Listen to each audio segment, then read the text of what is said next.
What I love is the scent of a wine cellar. You know, like when you go to a wine cellar, do you have that moisture going? I love it.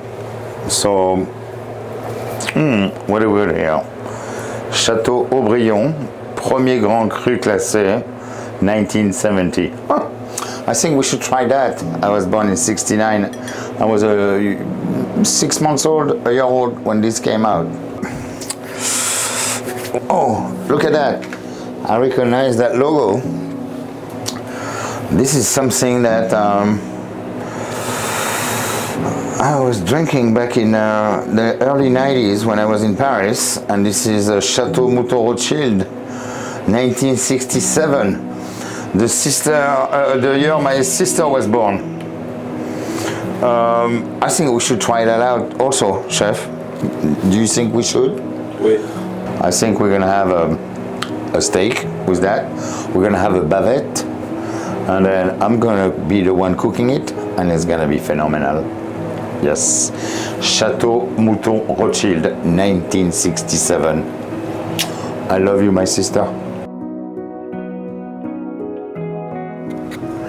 First, I'm gonna cut that thing off.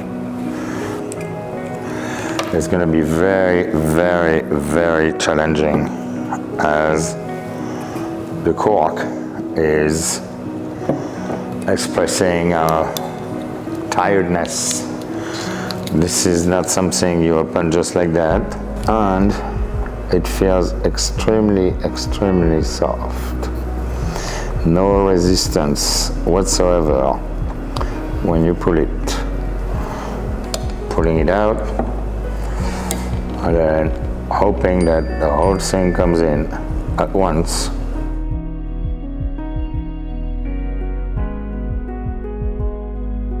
This is a 1967. You don't open that wine every day. I am on point to pull it and then to leave the other half over there. But this is not something you pull like that. I guarantee you that. This is definitely something you're gonna decant. Look, you see, this is so porous. It's like turning into dust. I'm not so sure this wine is still alive.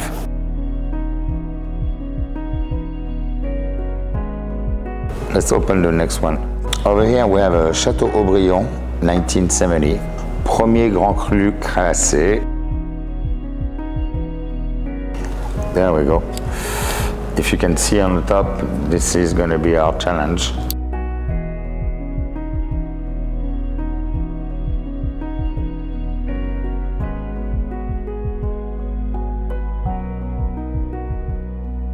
La perfection. The cork is wholesome. This is gonna be good to drink with the steak. The highlight is this, what it does say, Chateau Aubryon on the cork, which is absolutely intact. And then if we let that wine breathe for another hour or so, we're gonna have a great dinner. Over here, this Chateau Mouton Rothschild 1967. This is vintage with the special year, and it was a very good year too.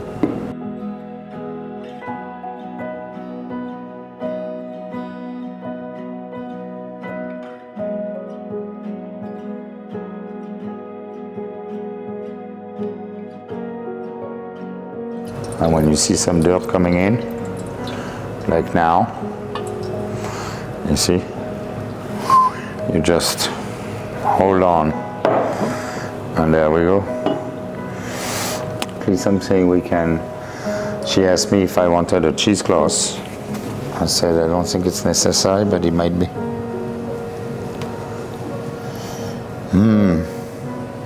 That might be corked. What does that mean? Corked is when the wine gets the flavor of the cork. So maybe we're gonna do a double decanter, and then the smell of it will tell you.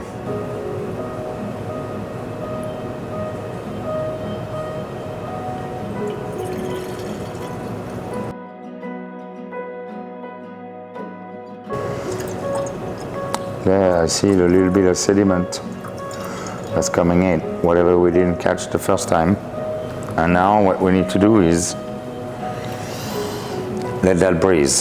Over here with a Chateau Aubryon, this thing is pretty good. Let's find out. And then it waited 55 years for me to come here and drink it in Palm Beach Island. Thank you, Jack. Do you see there's no sediment in there? It is like, it is so clean. And the nose of it is so plump. It's gonna be awesome. I'm doing the bavette tonight with a little bit of wild mushroom and sauteed string beans and toast on the side. This is gonna be delicious.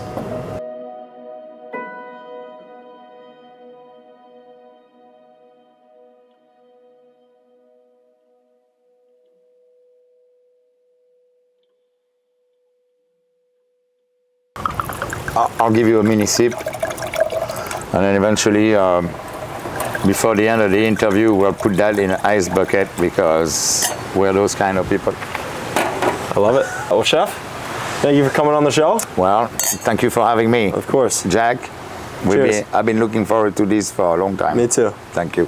Thank you. And then also, this is some of the nicest Pinot Grigio you have around. And then my friend Hunter, who is born the same day as my older son, who was born in 2002 on August 31st. Okay. Now works in a home for retired, like, how do you call those kind of homes? EHPAD or... a retirement home? Yeah, retirement home. And he's a chef at a retirement home now. And then they have 3 levels: whole, puree, or fully blended. Okay. Which I'm not exactly looking forward to do soon, but I know it will happen to me one day. Either cooking it or eating it. You can always edit anything and everything you want in your tape. Yeah. This is another piece of info that you need to know. Like, I love it. The guy was my sous chef for years, and then he's 10 years older than me, but then he loves my approach to food. And then one day where we didn't have, well, we had financial issues at the restaurant and I was just the chef, the boss came to me and said, I can either pay the staff or pay the gas bill. And I'm like, how much do you owe them? 10 G's. I'm like, pay the staff, I'll go to Home Depot, I'll buy some charcoal. And then we did the entire weekend on charcoal. And where was this? That was on the corner of Christopher and Waverly in West Village in New York City. Okay. Back in 2006. Wow. And then everybody loved the steak then, and everybody wanted us to do charcoal again.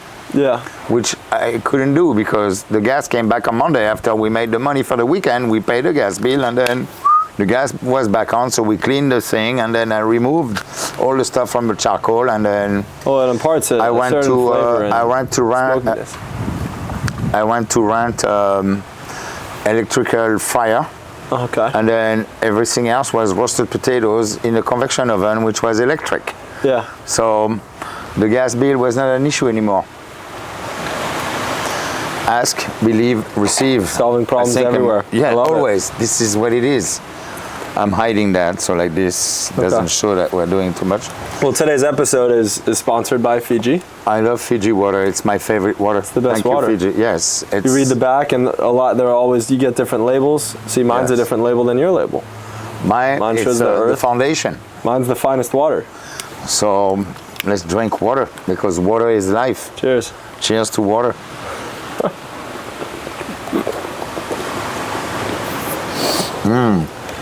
Oh, well, I just spilled that on me laughing. Wow. It's all part of it. I drink about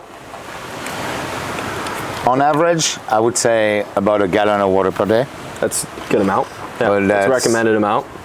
Because in the kitchen we sweat a lot, Yeah. and then we're dehydrated or whatever, and then it's necessary to keep everything connected. And I like to take a little bit of fleur de sel de Guérande, put it on the tip of my tongue, and have those little salt crystals connect the dots. And then in the morning I finish it with a little bit of fresh lemon juice, and that's my drive. Love it. And then I entice all my employees to do the same thing. Some people are taking energy drink, Celsius, Red Bull, Terrible for you. all that, and then I keep telling them, you're just poisoning yourself. Yep. Not that I don't have a Red Bull shirt, but then it looks good, and I did drink Red Bull, and I did drink Monsters, and then it started giving me issues that I didn't care for. Water and a good wine. Cheers to that. All right, let's start up, Doc. So you were born in Réunion Island, right? That's an Correct. island in the Pacific? Yes. In Indian Ocean? In the Indian Ocean, sorry. The Indian Ocean, Where correct. most people probably couldn't find on a map. I mean, it's No. a tiny island. It's so tiny, it's between Madagascar and Mauritius, and it's not so famous. Right now, it got on the map because there is an active volcano in eruption, Okay. which is at the Piton de la Fournaise, it's called. And then you also find snow up there, even though it's on the same tropic as Florida, as South Florida, but on the South Hemisphere.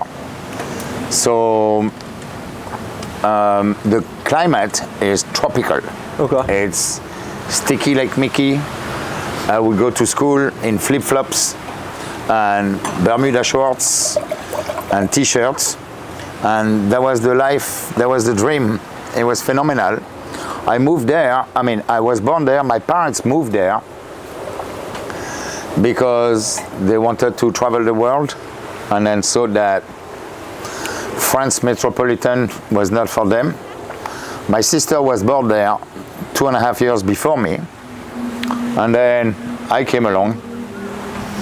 At the time, my dad was the coach from the French national soccer team, the junior team, at the time of the Olympics. He went there in Munich, in Germany. So then it was a little challenging for everybody. But then I grew up eating Creole food, accra de morue, and then rougaille, and then everything with rice and beans like you can find in the Caribbean over here. Creole is Creole, you know what I mean? And then the language of Creole is also different from many places in the Caribbean, or the Creole from over there, which is also a French colony. You know what I mean? Except this is still a French department at the 974. I was born in Saint-Denis, and then I don't know when I'm gonna go back there, honestly, because I love Florida, and then the conditions and everything here is very similar, and I found my nook over here. I could go on vacation, but then unless there is a purpose or real trip to have, then I don't plan to go there anytime soon. And you were going in the summers, you said you would travel to Brittany. Well, when we were living there, my parents would fly us to France to spend time in Brittany. Was any family there? Yeah, there? Of course, my father is from Brittany. My grandmother is from Brittany. My great-grandmother and everybody else from Brittany.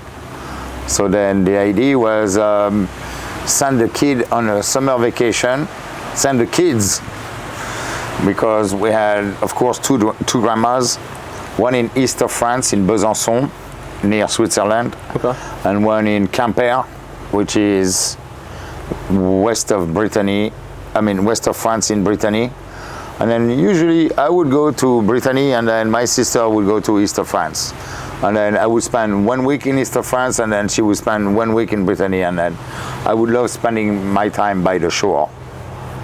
And then going out there, doing it was definitely making me feel like I was from there. You know what I mean? It's like double roots kind of. It's like if you send me to somewhere else, it would be different. So that was the culture with the crepes, you know, like the crepes are definitely the culinary aspect of Brittany. Everything with butter, and it's got to be salted butter, 3% minimum. We don't touch sweet butter. Sweet butter is not for us. And we put butter in everything. Butter makes everything better. We don't make a vinaigrette with butter, but almost. You know what I mean? If we could, we would. Yeah. Of course, my grandma from east of France likes non-salted butter and extra virgin olive oil better, but it doesn't taste as good. You know? And that salt content in the butter brings everything to life, and it's real salt. So that's for that. And what kind of a kid were you? Turbulent, defiant, ball buster. It's funny you asked me that question because someone asked that to my mom when she came to visit last year. She came with my dad, and then the manager, the floor manager, asked, "Hey, what kind of kid?" Because she just got a kid. I mean, now our kid is 3 years old or something like that, but she was, and then she's ready, and she said, "What kind of kid was he?" Flat out, without hesitation, my mom replied, "Defiant, turbulent." Voilà. I was not someone easy to deal with. And then, of course, back in the days, there was a lot of things we don't do now. And then I would go like, "Oh, really? Is that all you got? Can I get one more?" You know, borderline. And of course, I get one more, and then I go cry in my corner. Yeah. But meanwhile, I wasn't afraid of anything. Never afraid of anything. Like, oh, this is how it's gonna go. Okay, bring it. And then I think that's what made me who I am today. Like a tough background with serious contenders and not allowed to cut corners. And then when it was time to get home, I was always very disciplined, you know. Yes, I would be defiant in such and such situation, but I also knew boundaries, and I also knew where to draw the line. And then, can I give you a simple example? Yes. Even though I was brought up in what I would believe a strict environment, I still had a lot of freedom.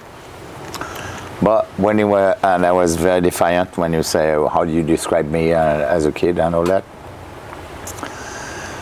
In one way, yes, but in another way, very respectful. And when it was time to come home, and then the street light shut off, and then dinner was served, we live in an environment where there was not a house in a mile. And when my dad would go like this, "You're mic'd up," that was the sound that would just echo like, oh, yeah. That thing would echo 25 football fields away. And then we were all in the fields playing in the mud or doing whatever, and we knew it was Jacques Le Pape. It's funny, my dad's name is Jacques. We knew it was Jacques Le Pape calling us to the rescue, meaning dinner is served, kids stop playing around, now you need to come home. Yeah. And that very moment, we dropped everything all the time and we go home. Yes, in the middle of anything else, nana poo poo, we didn't have PlayStations, all that. But then otherwise we were defiant as much as we could. But when it was time to stay serious and to be serious, we were always very disciplined. And when I say we, it's me, my sister, my best friend's sister, the gang of kids that we were when we were 12 years old, trying to become the world. We didn't know we were the world. Yeah. But then when that, voila, the second take was better. It's good. When that I can't came do in, that. I promise you, everything stopped and we would go home. I'm sorry if I woke up everybody. You don't wake up anyone. So that was the thing. That was the signal. And also, my parents were also very athletic and always pushing it. I did the tour of Ireland, not Scotland, not England, but Ireland, when I was 10 years old on a bicycle. Okay. And then we have pictures and stuff to show. And then we were running 100 kilometers per day when I was 10 years old with 5 saddlebags and everything, and climbing mountains and going through stuff. And I was always, my sister was always very competitive and we were always trying to beat one another. She's older than me, so then I had a bigger challenge because she was also very strong. She won one, I won the next. I won one, she won the next. It was always like that. Yeah. And now she's in Paris and she's a real estate mogul.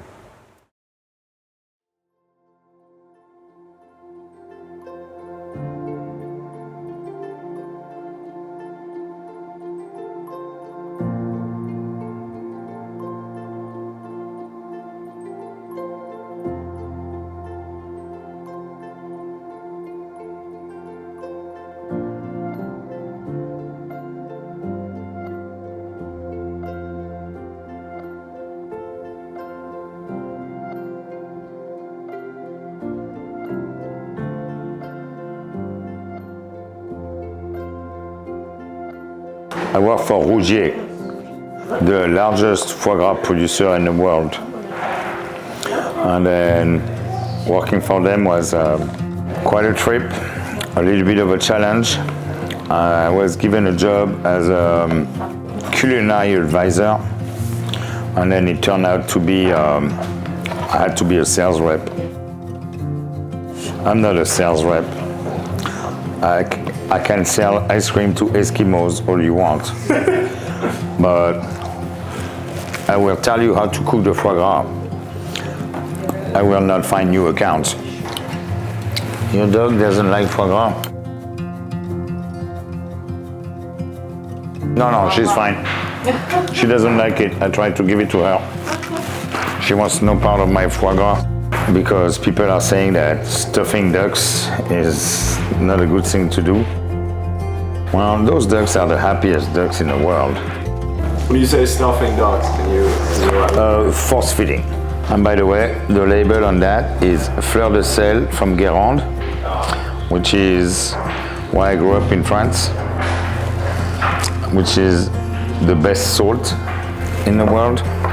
And then if somebody's telling you about Maldon salt and everything that's fancy, they don't really know what is the real McCoy. They're just getting influenced by chefs that don't know what they're talking about. I went to their farm in Canada. I was exposed to all the steps of how you make foie gras. And then I'm there at the plant, and then all the duckies are following me. They show us how they're growing, and they're like literally free range, phenomenal. And then once they get a certain size, the shape that they like, they get put into a cage the size of that tower. And they are restrained and they can't move. And all they think about is eat. And they want to put them into a eating frenzy. But in order to make them hungry, you have to starve them. You see how tricky it is? And this is like the nature of life. When you're gonna starve someone, they're gonna wanna eat. And then once you starve them for 24 hours, the moment you come to feed them, they don't feel like a disco second and you're force feeding them. You're not force feeding them, you're just feeding them. And then they like to pass out like sleep. And then after that, there is the stage where they get big enough to go to the slaughterhouse, and that's a very sad trip where they're not allowed to be bruised in any way, shape, or form. Lovely.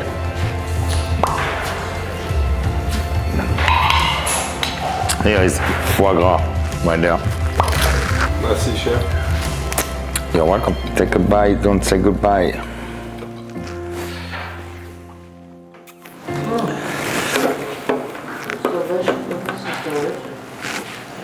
I'm not a foie gras person. You're not? No. Oh, can I go home?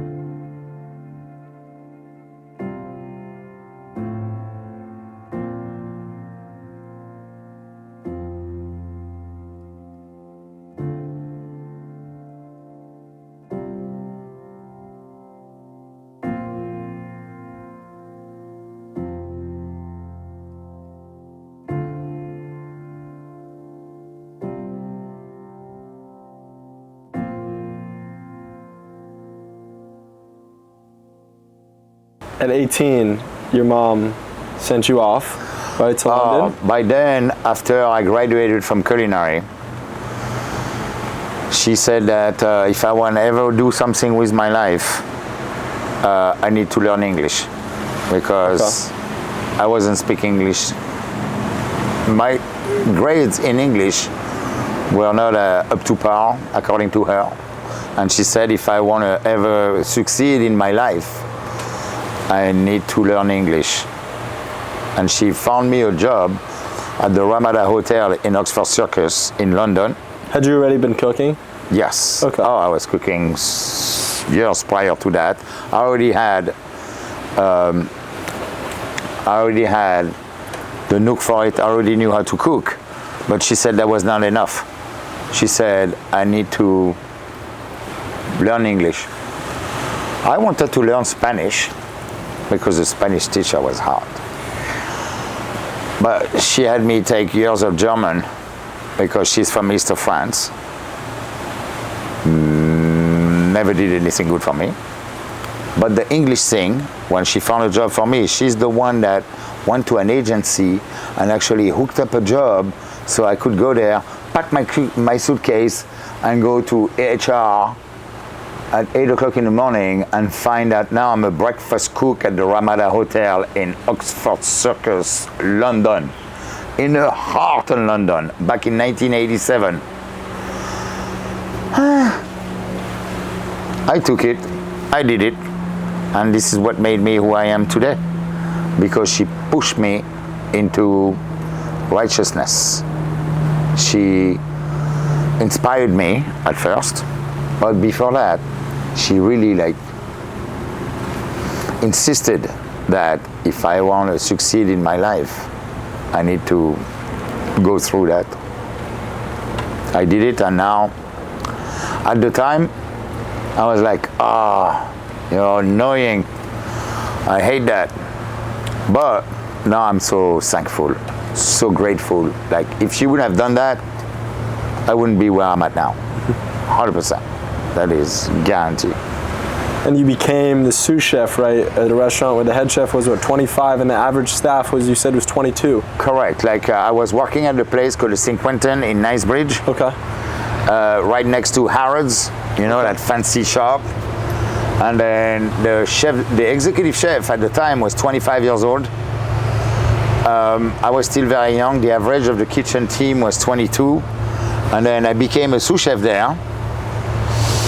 What did it feel carrying that responsibility at just 22? I didn't realize it. How old were you at this time? I'm still 18, 19. 18, yeah. 19. I didn't realize it because it was falling on my lap, and I was not looking at the glamour or any of that. I was just looking at my station where I need to prep more mushrooms, and I need to cut more fish, and I need to carve more beef and butcher more stuff. I was looking at the workload. I wasn't looking at what I would become. I didn't understand the future was really lining up for me at the time. What I understood was I'm doing great, I'm making lots of money, and then we don't care about days off. We care about being in good health and then doing well for the team that we had. And the spirit of the team at the time was so vibrant.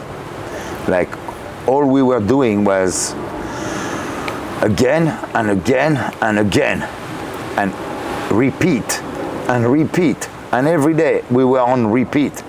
And where I was taking so much pride was on Sunday night when the chef was off, and then I would become in charge. That was the first time really that I could run a crew of 6 to 8 people, but still be the youngest of the team, of a very, very young team. Yeah. And then still be in charge, and then beat what we did on Saturday night on a Sunday, you know, because everybody goes out on Friday and Saturday and no one goes out on Sunday. But that place was so popular that we were crunching numbers on Sunday that was like unbelievable. Plus on Sunday you just don't do dinner. This was what they call split shift. You know what is split shift? No. So split shift is called, you get screwed shift, in the sense that you have to work the brunch, they tell you you're gonna have a 2-hour break, and then you come back for dinner. Only we're so busy the entire day that you come in at 9 o'clock in the morning and you leave at midnight, and you never split the shift. It's a all day shift. And we were crunching numbers on Sunday that were greater than what we did on Saturday. This is where I gained confidence, really.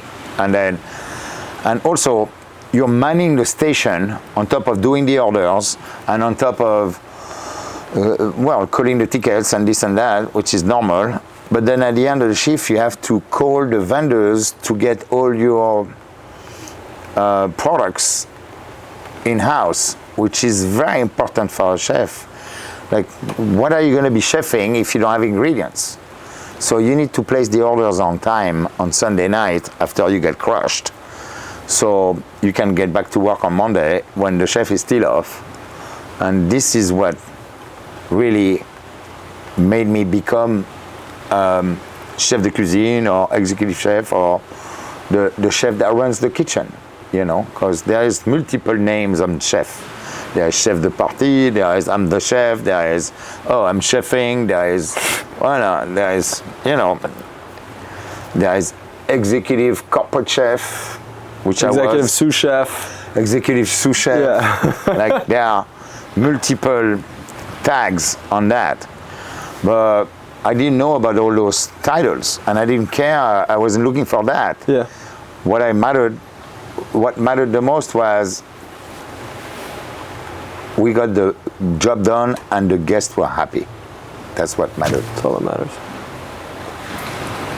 When you were mentioning, where you finished shift and ordering Sunday night, that kind of reminded me to when you said you moved soon after to St. Barts, right? Yes. Oh. And I remember you mentioning that, what was it, because was the owner like a kickboxing guy, and he would fly out, Correct. Fly and get ingredients once a week, right? He would go shopping, he'd have to go, yeah. Yes. So the thing about that is after working in London for 2 years, Okay. coming from Réunion Like Island. 18 to 20? Yeah, Would you say? exactly. Okay. Coming from Réunion Island in my heart, via Brittany at first, but then whatever, I'm still this island boy that needs to chill. I want to have that setup, you know what I mean? Yeah. In my heart, deep inside. This is how I want to live it. And now, I'm sick and tired of London. Yes, what we're doing is very successful, but there's no challenge anymore. And then I want to travel the world. And then if I want to travel the world, I'm going to go around, and then I come from Réunion Island, which is southeast of Africa, move to France, need to find the sun in the Caribbean, and then let's find out what's gonna unfold. And then, sure enough, I meet someone who has a connection where I find a job in Barts. Topolino? Correct. And then when I get there, the guy goes, "How old are you?" Which is now 100% illegal. You're not allowed to ask that, I found out. And I said, 20. And then he stomped his fist on the countertop and he goes, "I built that place with my guts, and then you're not gonna come here and destroy my business." I just want a job in the kitchen. He goes, "Okay, when can you start?" Now. So then I was wearing the beautiful short sleeve shirt with the Bermuda and the dock sides, and he put an apron on me and I started my shift. I worked there for 1 full year, non-stop, 0 day off. 3 days later, he told me he didn't need another chef, and then he found me. And I told him, "I need a job in the kitchen. You need someone in your kitchen. When you find a chef, I'll become the cook, the sous chef. I just wanted to live in the sun." Yeah. And then really, I lived in the sun, but there was more than that, because the guy was also a fisherman. And then he was going at least once or twice a week. Sometimes he wasn't going with me, and then he couldn't care about us. But then when he was kind enough, he would invite us. And then... And he'd fly to go right on his... Or he would fly to Saint Martin to get the goods. And then Saint Martin is only a 10-minute flight. Okay. You know what I mean? It's either, if you have a super fast boat, it's 20 minutes. If you have a reggae boat, it's 30. Or you can fly there and get the goods, but the goods are coming only once a week, and you have to plan 2 weeks ahead of time, or what you're gonna need in 2 weeks for your dry goods. So what did that teach you about Planning. preparation and planning? About planning. This taught me everything about planning. And also, the guy was micromanaging his kitchen. Yes, I was the executive chef over there, but really, he didn't want to be the cook. He was not cooking anymore, but he was still managing all the management part, which was the stocks and inventory, and everything that is so important to run a successful kitchen. No waste. We bought the chest freezer, and then we had stuff, because also his place was not so big, and then sometimes, in order to get stuff that's right, you need to buy frozen items in order not to waste anything. And then when he would go fishing and he would come back with 20 mahis, what do you do with 20 mahis on a Tuesday? Nothing. And he's the one that taught me that the sooner you freeze it, the fresher it stays, the better you go.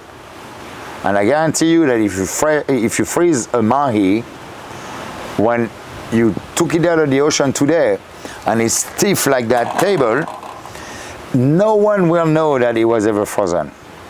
And then even I feel like I'm a crack at this, and then you serve me a mahi that was flash frozen from the moment he got out of the water, and a mahi that's fresh? Do you know? I doubt that I would know. No, I'm sorry, Jack. Wow. I would not. I would fail. But if you make me taste a mahi that you froze 3 days later versus a fresh one, there I would know. And that's the difference. What is the difference in The difference in texture. Yeah. Oh, the What is difference in texture. It gets more porous. Okay. And it gets more like that feeling of it's been cut with AP flour. Okay. And then on your palate and everything, it's all like, let me put a clear comparison. Do you know a microplane? Yeah, of course. When you zest a lemon, and then you go one stride with your microplane, Yep. and you go 2, 3, 4 more strides on the same thing, and now you're zesting the white part, And you get that and not just bitterness, yeah. the oily, good zesty thing that you have, but then you get that difference on it. Yeah. I know the difference. If somebody was zesting the lemon right to make a lemon tart, the same way I know if somebody is going to serve me a mahi that was frozen 5 days before, or 5 days prior, or 3 days. Yeah. If you freeze it the same day, you don't know. And by the way, talking about microplane, this is a gift I got from my sous chef back in 1998. How old were you then? It was 5 years before I was born. Okay. So Yeah. this is when I started working with microplane. Okay. And then my sous chef bought me the original microplane, which doesn't have the handle on it and Yeah. everything. I've been working with that ever since. I'm still teaching my cooks every day how to use the microplane. And then you find chefs on the television or on the internet that are holding the lemon and pretend this is microplane, and then they're using the microplane on top of their thing, and they're gathering the stuff, and they're going like, no! You need to use the microplane as how it is, and then let gravity do it. And then Gravity do its thing, flick yeah. the lemon, and then tap it, and tap it. Don't put the microplane like that, and then, oh no, don't go like this. Yeah. It's not the microplane that's doing the work. It's your wrist. You see that move with the wrist? This is how you do the microplane. So back in the day, to confuse everything, this is how life was going. There was no microplane in Barts, but what that guy taught me was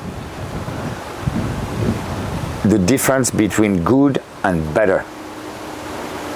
And then we were making it better. We were serving a good product, and then when he would come with 20 mahis, it was like, oh, shit. And then we have to fillet the shit right away.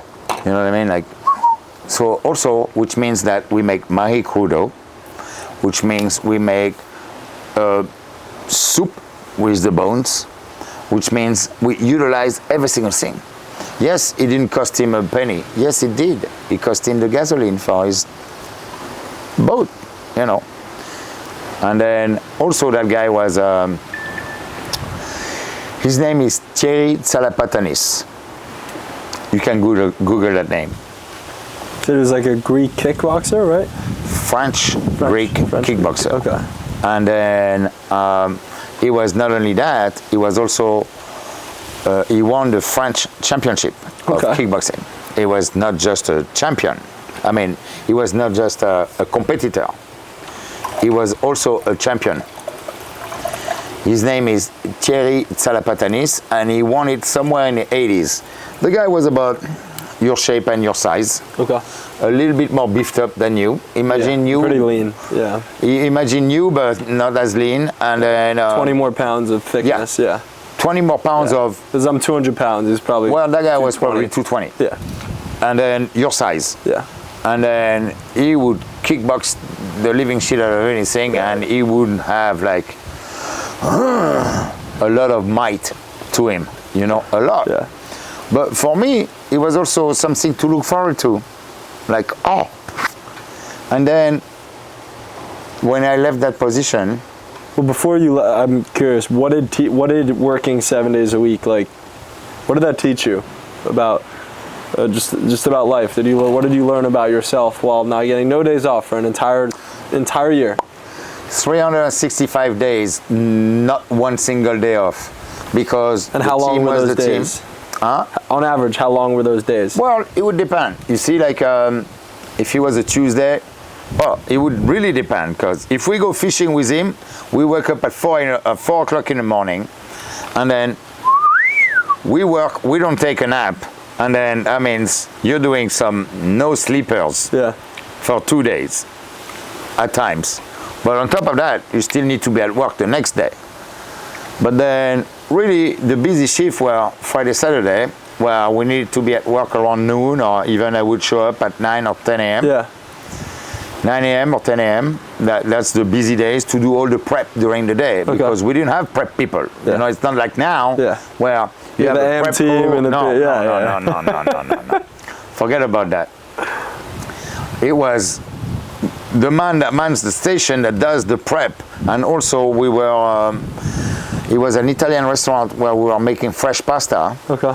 And then I fucked up and I broke the Imperia pasta maker. Yeah. So now we don't have the electric thing anymore, which was wide like that, and now we have the mini one that's by hand. You weren't rolling it with a mozzarella? No? I hated that.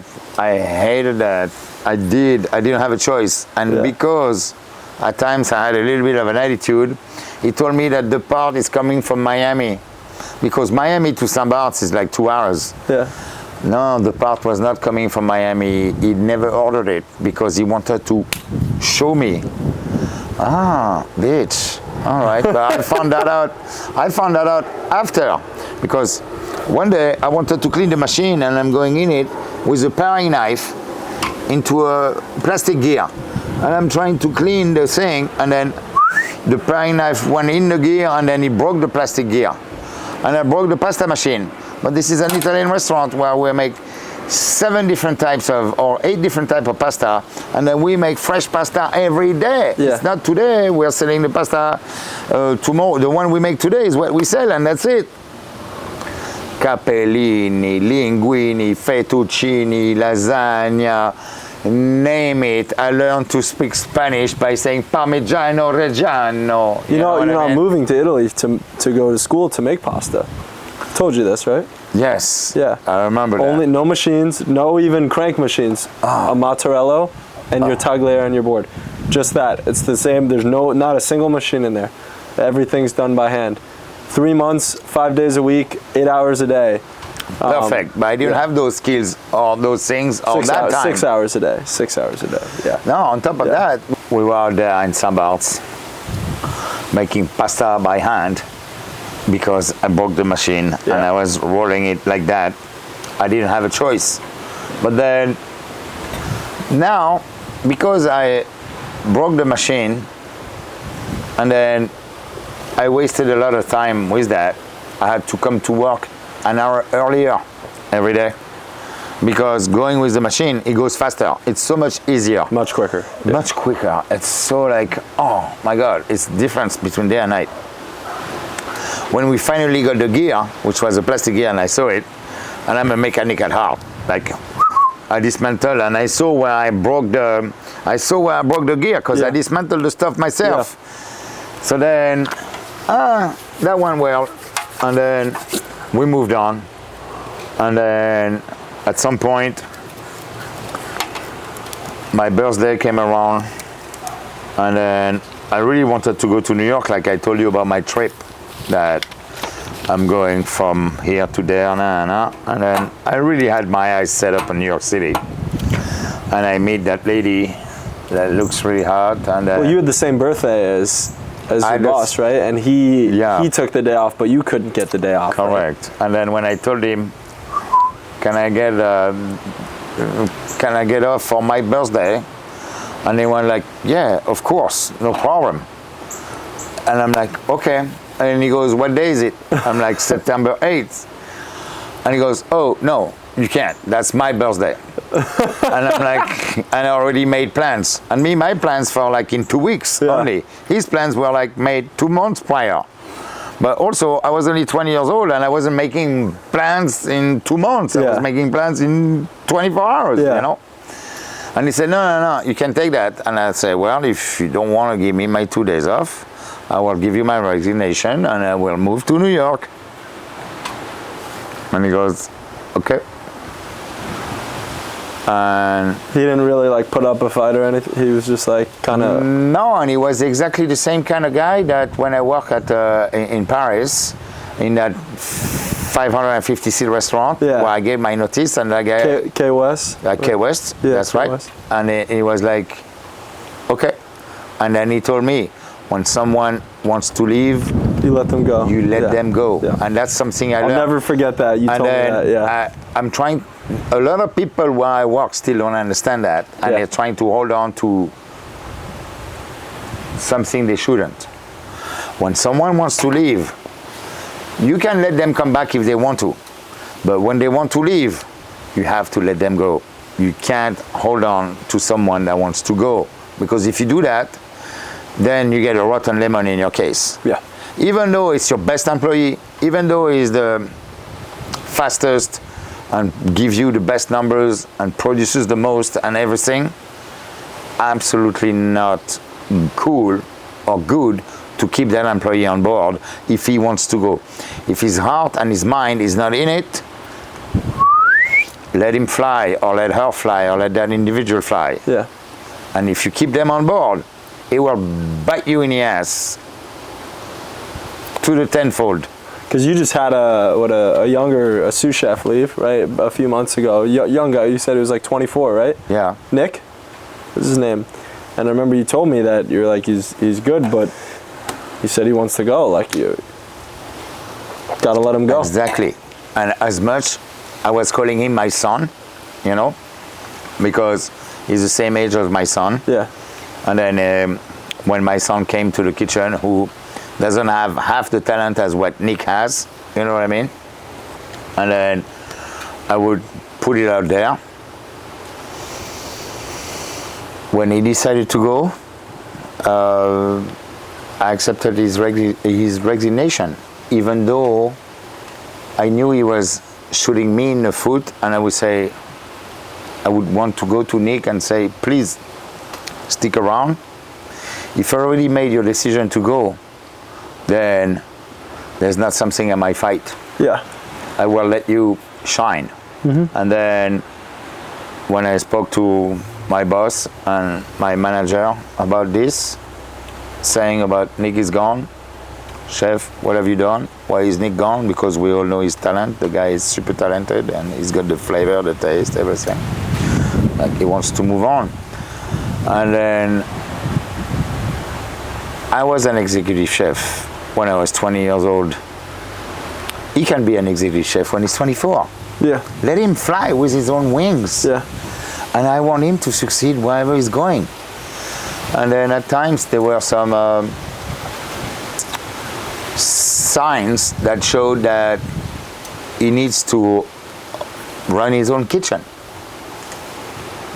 And what kind of signs would you look for in someone, or could you see in someone that okay. Compliance. You know, when you don't comply to your chef, that means it's time to run your show. The answer is, yes, chef, thank you, chef. If you can't put that every day, then you go run your own show and you have someone else say yes, chef, to you. Okay. Easy enough. Yeah. Yeah, super easy. So when you went on to you give your boss your resignation, you go to New York. You had I think you mentioned you had a girlfriend pick you up from the airport, right? Correct. That girlfriend that helped me move to New York. Okay. Well, the kitchen was an open kitchen in Barts in the Caribbean at the Topolino. Yep. And then she was flirting with me all night, and then we didn't have cell phones at the time. Yeah. Okay. Then cell it's phones a different era. Correct. And then there was a bar called the Vol de Nuit, which in fly overnight. And she goes, oh, I'm going to Vol de Nuit for a drink. Do you want to meet me there? I'm like, sure. And then the server picked up the thing because it was a Italian pasta pizza place, nice and easy. So I can cook Italian, I guarantee you. And then, not just French, okay? Like I can make a pad thai to knock your socks off the same way. Okay. But then she brought that paper that said, be careful what you wish for, you might get it. And then she handed it to me and I thought it was for me because she kept looking at me the whole time she was having dinner. No, she was talking about her girlfriend's situation with her boyfriend. And then the server didn't catch that. And then when I went to her, the vol de nuit, Yeah. I came and I showed her the thing that she put. He goes, that wasn't for you. I'm like, oh, but can I still buy you a drink? Of course. Why don't we go to my hotel room? There we go. And then there were sharks, handsome like you, trying to bite on her. And then she dropped everybody, and then that's how we started dating. Got it. And then from my point on, that's when she decided to come for my birthday, which I couldn't be off, but then I wasn't off for the day off, but then she was still there. And then on a couple of weeks later, after I gave my notice, I moved to New York in the East Village.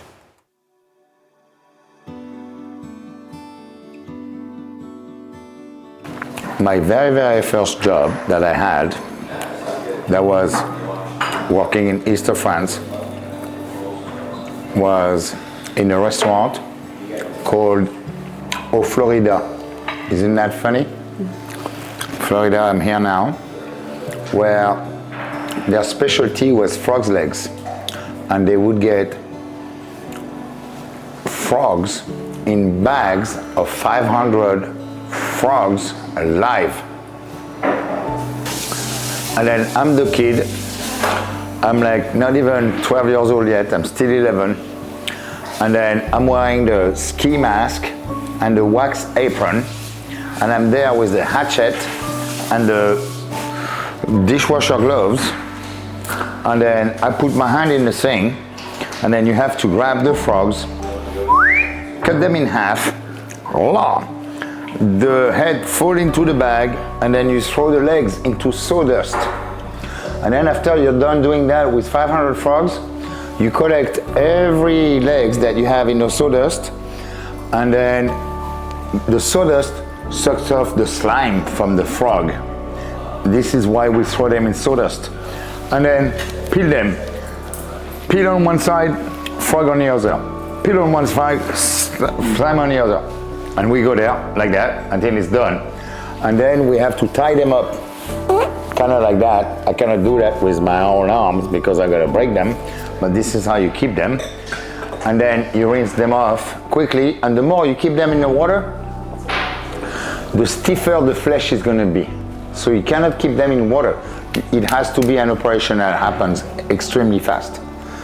You do that, and then once you got that, now you have them rinsed out, then you put them back in the fridge. We had a walk-in fridge the size of your laundry department, and then every time we put the light on, it would go. Well, we had 10,000 frogs in the fridge. And then that was the specialty of the restaurant. This was my first gig. This was my first gig. And then I would go fishing with the chef in the afternoon with that little cloth that little red cloth, and he would say, oh look, a frog, and then he would throw the red cloth, and then the frog would jump on the red cloth, and then one in the boat, another one in the boat, another one in the boat. And then he would say that the frogs we got was something we caught in the afternoon. People were ordering frog's legs by 3, 4, 6 dozens at a time. Like one serving, like Jack, would eat 4 dozen frog's legs by himself alone. This is what we were doing. And the reason why we had to buy them from a different source was in order to provide for the restaurant. Otherwise, just what we did fishing in the afternoon was never sufficient. And that guy also was the chef that did a beef Wellington for 120 people for my mom's wedding, I mean my parents' wedding, but my mom was the connection. And then he's the one that was driving that bus, making it happen. Back in 1965. All right, I wasn't born. But that was the guy that trained me. And then he died from working too hard, never had a vacation. You see, I'm on vacation right now.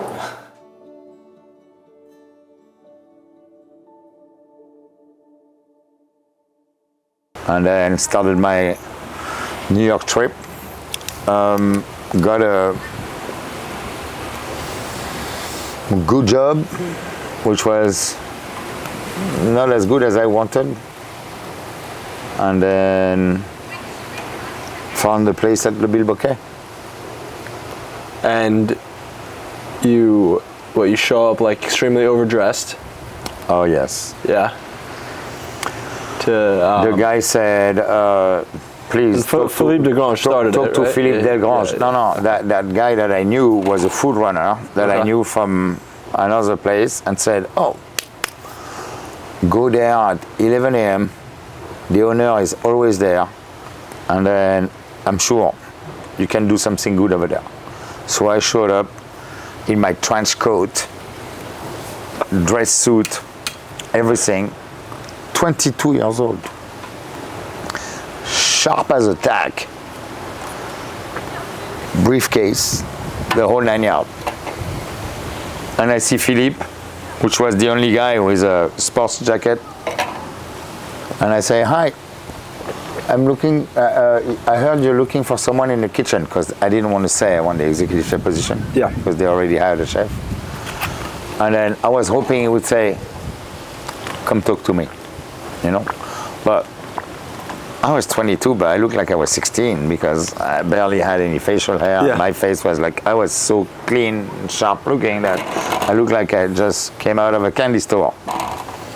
And he goes, oh, sure. Go see the chef, see what he can do for you. Aww, not that. I wasn't looking for that. I was looking for, of course, let me quiz you. None of that. So I go down there, and the guy goes, can you cook? And then I had my resume, which was 1 page, and then not many places, because I put the place I was in London, I put the place I was in Caribbean, and then whatever I did outside of culinary. Yeah. So really nothing. And then the chef said, okay, when can you start? And I'm like, now? And he go, okay. And I start cooking, and that's fine. And then 2 weeks later, there was a beef with the sous chef and the chef. And then the chef comes to me and he goes, can you cook? I'm like, I already told you I can cook. I wanted to say, hey. What was your original position? Just like a line cook? Line cook. Okay. No, salads. Salads. Not okay. even line cook. We don't even. Garde we didn't manger, even like call just it, cold. Yeah, we didn't even. Okay. We didn't even call it garde manger or line cook at the time. We just call it salads. Okay. That was my original position. Salads. Okay. Oh, I made salads when I was 12. Whatever. I don't want to say any words like that. And then after my first shift, I was like, okay, I got the food in the door. And then 2 weeks later, he got into a pickle with the sous chef, and then he said, can you cook? I'm like, of course I can cook. And really what I wanted to say was, hey, I've seen you cook, and not only I can cook, but I can cook faster than you, better than you, and more flavor than you. And what you're doing by cutting corners over here and doing that over there, I can beat that in a flash. But I didn't say anything like that. And then one day, the guy came back, scratch marks in the neck, in the face, everywhere, coming back from his break, going like, oh, man, you don't believe what happened to me. I got into a fight with my wife. No. And I'm like, oh, maybe you should quit the drinking. And instead, he put more of the, what was called at the time, Chateau Saint-Cyr, which is like cooking brandy. He would empty the bottle of Coke and then fill the Chateau Saint-Cyr with that, and then make his life happen. And then the food runner saw that he was totally smashed, and then said it to the boss, which is Philippe Delgrange. And then Philippe Delgrange, which I didn't know too well at the time, removed his sports jacket and put an apron on. I said, well, Gwen... Could he cook? Yeah. Yeah, he can cook. 100%.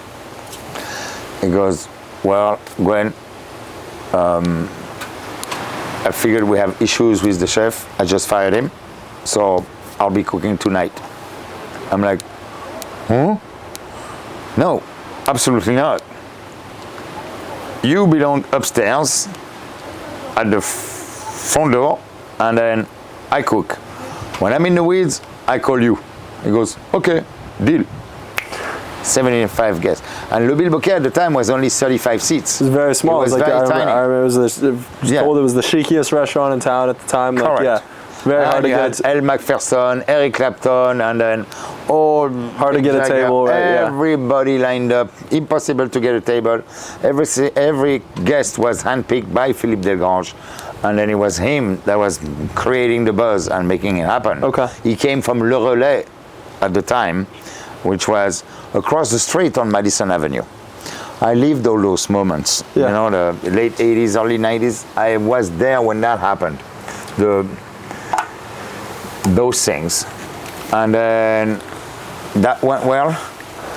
And somehow, after a while, Jean de Noignet You left like a message, right? left on your a girlfriend. voicemail on my girlfriend at the time that I found in the girlfriend that I found in St. Barts, because I was still with her. Yeah. You know what I mean? She was also super fine with the Ramones.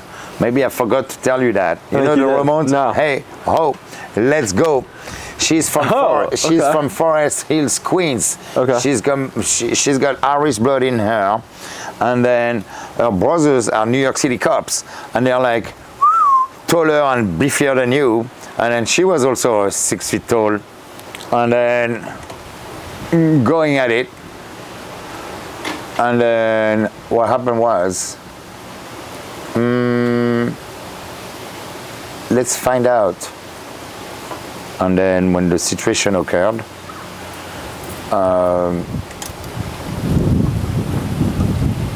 she said, some guy left a message on my voicemail, and then you need to listen to this. And it was the tape, you know, like the tape recorder. And then I called him back, and then I went to the interview at his townhouse on the Upper East Side in New York City. 2 days later. How long were you at Bilboquet? It was like 6 months? I or a year? was a little over 6 months, Okay. between 6 months to a year, something like that. Because I didn't quit Le Bilboquet right away. Like between the moment that Denoyer called me and the moment that I quit Le Bilboquet, a little time went by. Okay. I was still holding my position at Le Bilboquet. Mm-hmm. And then I actually did a tasting. First I did the interview where Jean de Noyer's wife is the one that opened the door, where he called me for an interview at 7:30 a.m. I remember you telling me this, yeah. Who in the world wants to interview a chef at 7:30 a.m.? This is unheard of. And I'm like, okay. And he was apparently Jean de Noyer's daughter's mom who opened the door for me at the time. And then Jean showed up a little after. And then we had the interview where he quizzed me, like that was the real quiz. You know, like not like the guy in St. Barts that was not asking me any question. That guy already knew what I was cooking and he already wanted to know more about me. Okay. And then he asked me specific questions to get specific answers, and I was right on point with everything. So then he said, okay, let's set up a tasting. And then we set up the tasting at the supper club. At the time, he was the owner of the supper club. Okay. And I went to cook the tasting at the supper club. Well, of course, he wanted me to do the steak tartare, the steak au poivre, the onion soup, the all the classic French stuff that I have done, that I already have in my veins, since I am from French people like that. And then I nailed it, got the job, and then when my mom came to visit me at the time, Jean had a chauffeur, and because I was too busy, he had his chauffeur going to pick up my mom with BMW 750 LLLLLI. And then she was like happy with all that. And then I got all the pictures I can send you and show you about my mom's trip. And she also found the menu that we had at La Goulue back in what year was this now? 1992. Okay. All right. So I have all the menus from 1992 that I was the executive chef over there. I would love to see them. Plus the business card about me being the chef of La Goulue. She kept everything. She's like, awa. So we have that too. And then after that, And you're 22 at this time. You're working 22, what? yeah. 7 days a week. Back to 7 days a week. course. Right? And you're working what? 8 a.m. to midnight. 9 said a.m. what, 9 a.m. to 9 a.m. midnight. to 11. And 9 a.m. you said to 11. making enough money to buy a Rolex is what I think you, Oh you look, told me. it's right here. I still have it. What was that like as a 22-year-old? Like, I know you're working all these hours, but you're making so much freaking It money. was stupid money. I didn't know what to do with it.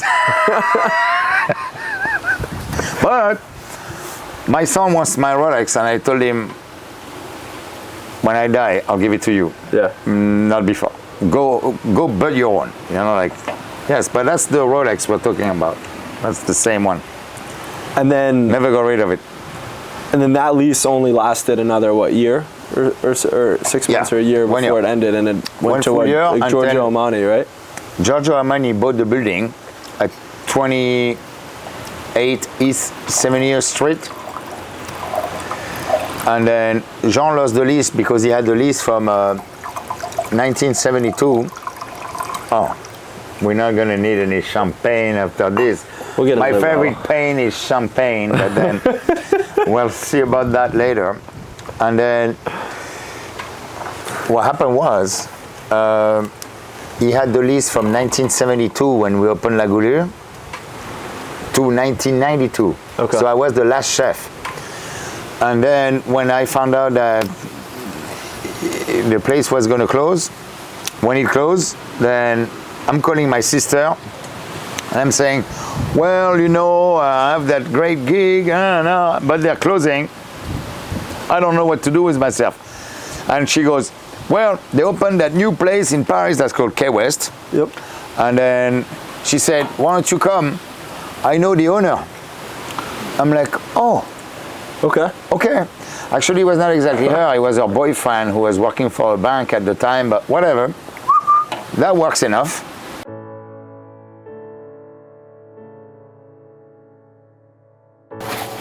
All right. So now I'm making the crudo. A lot of people are saying, wear gloves, so you can cross-contaminate some more. No, I don't do that. I didn't come with a box of gloves over here because I wash my hands at every slice. Yes.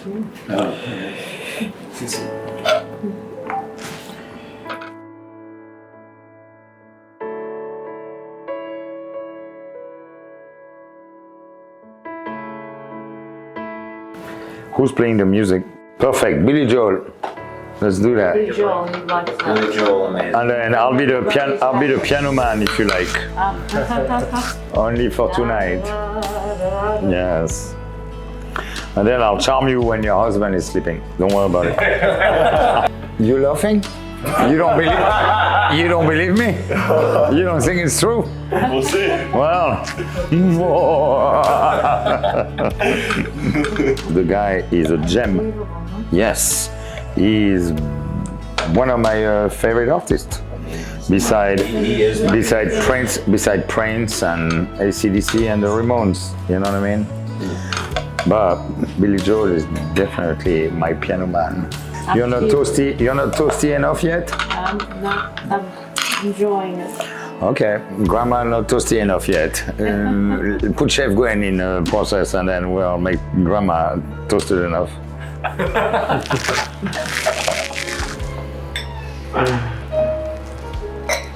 Right? Yes. She approves, she knows. She's been there. This is not Been really there and good. done that. Oh, sorry, I tried one. Have you marinated those stones? No. So is this like a ceviche? This is yeah, absolutely. This is fresh off the boat, not marinated at all. The marinade is here. Did the boat go by here? No, it comes from Boston. Really? Yep. This is something I got today. Things that will end up knocking your socks off when you eat it anyway. And I'm sorry for serving dinner at 9 o'clock on a French time. I apologize for having Jack harassing me all day, all night, and not letting go of me when I say, but can we drink more? No, we need to talk more. Oh, well, we can talk later. By the time I roll out of here, I'll be medium well. So you don't like duck, you don't like raw, you don't like Chef Gwen. You and I are not gonna last long. It's okay. Is that salt? Yes. I can't eat like salt. No salt. Okay, so you are the one with the no salt on the ticket last night. Okay, all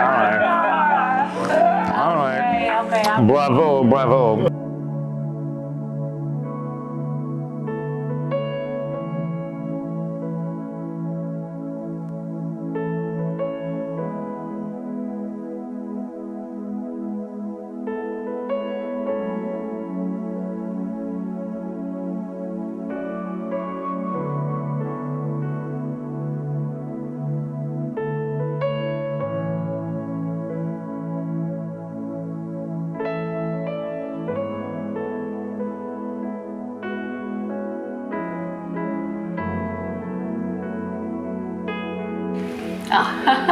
Thank you.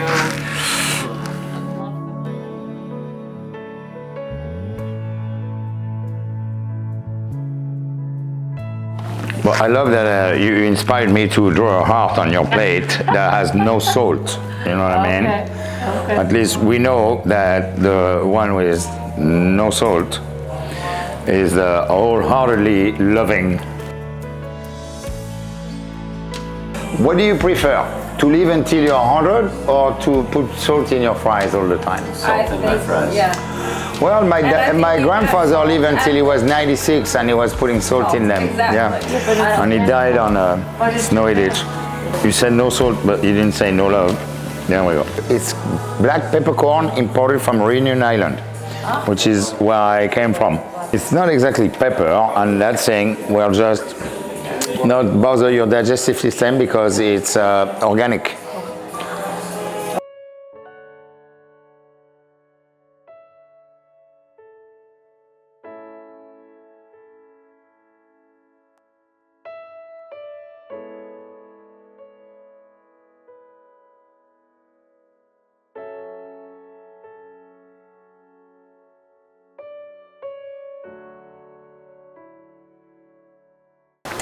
I tell Jean, I'm out of here before the place closes, and I'm going to Paris thinking I'm going to be the executive chef in that 550-seat restaurant. That's the most trendy restaurant in Paris.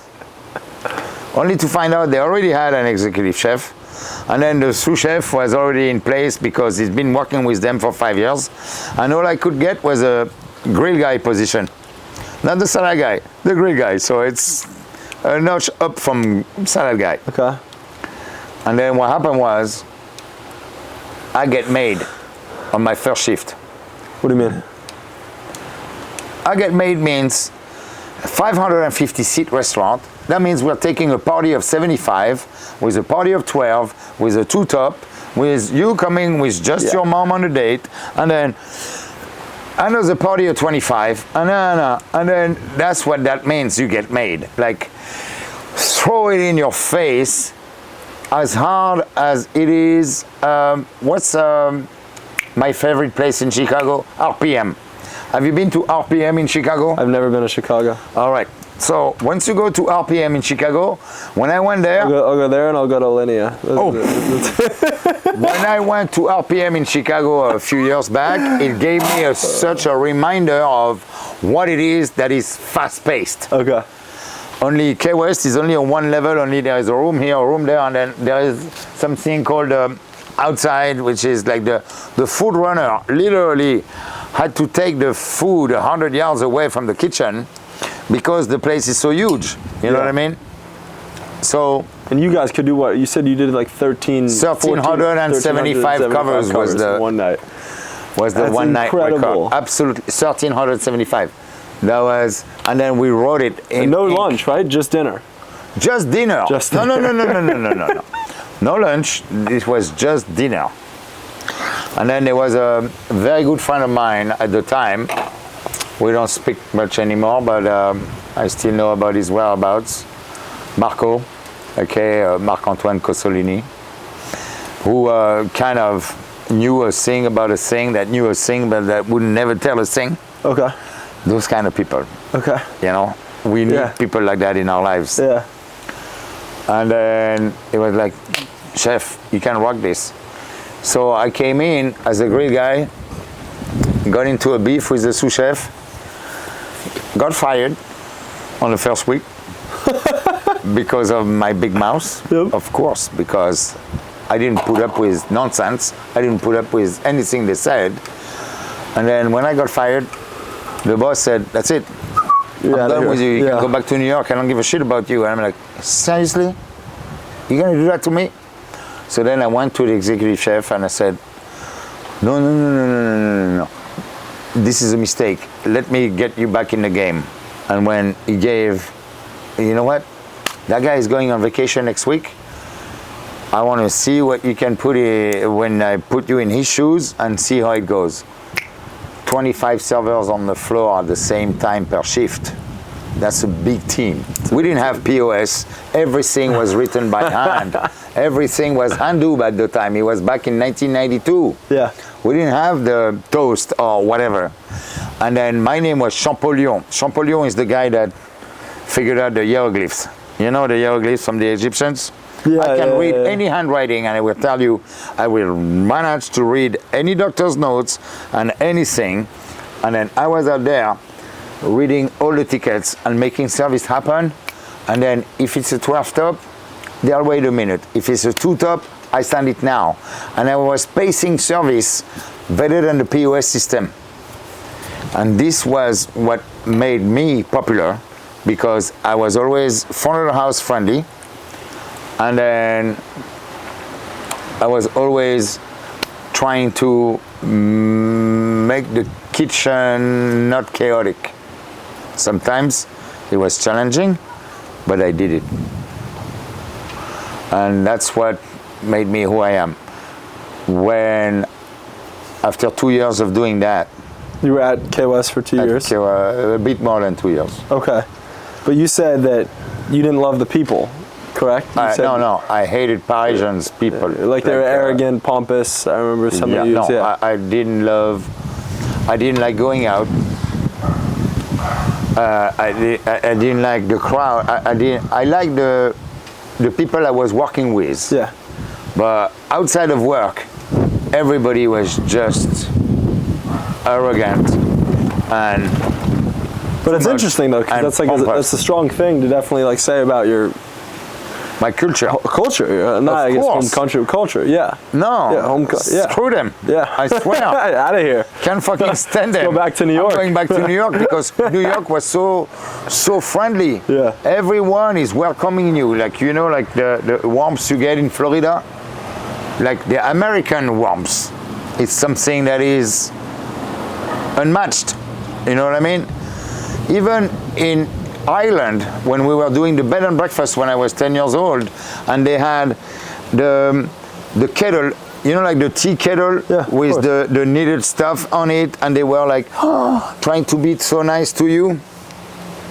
This is not even as close as what you get in America. When you come to America with someone that doesn't know you, yes, those people wanted your money, but then here in America, even without looking for your money, they're still kind. They're still trying to develop a relationship and kindness. In Paris, it's the opposite. I couldn't fucking stand, I swear, every time that's the saying. Like for example, we would go out after work with not many cooks because not much really were friendly like that, but then some servers. And then let's say we go and then either we go out for Le Bain Douche or all those clubs that were happening at the time.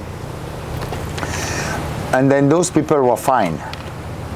The people that were not fine is whoever we were meeting were just arrogant motherfuckers. Like someone you cannot reach, someone you cannot touch, someone that is full of themselves. I can't stand that. From the get-go. You know what I mean? Like from the moment you meet them, they're already like pompous.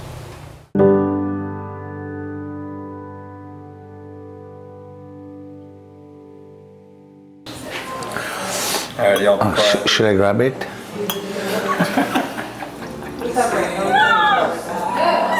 Yeah, go ahead. Go for it. Yeah. I love the reaction I got from if I would grab the sack instead. Okay, guys, mom is back. Behave. No, they never behave. It's okay. Oh well, you missed out on that one. She knows. Oh, She knows of course she does.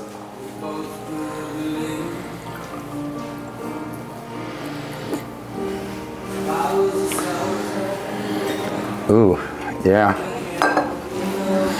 It's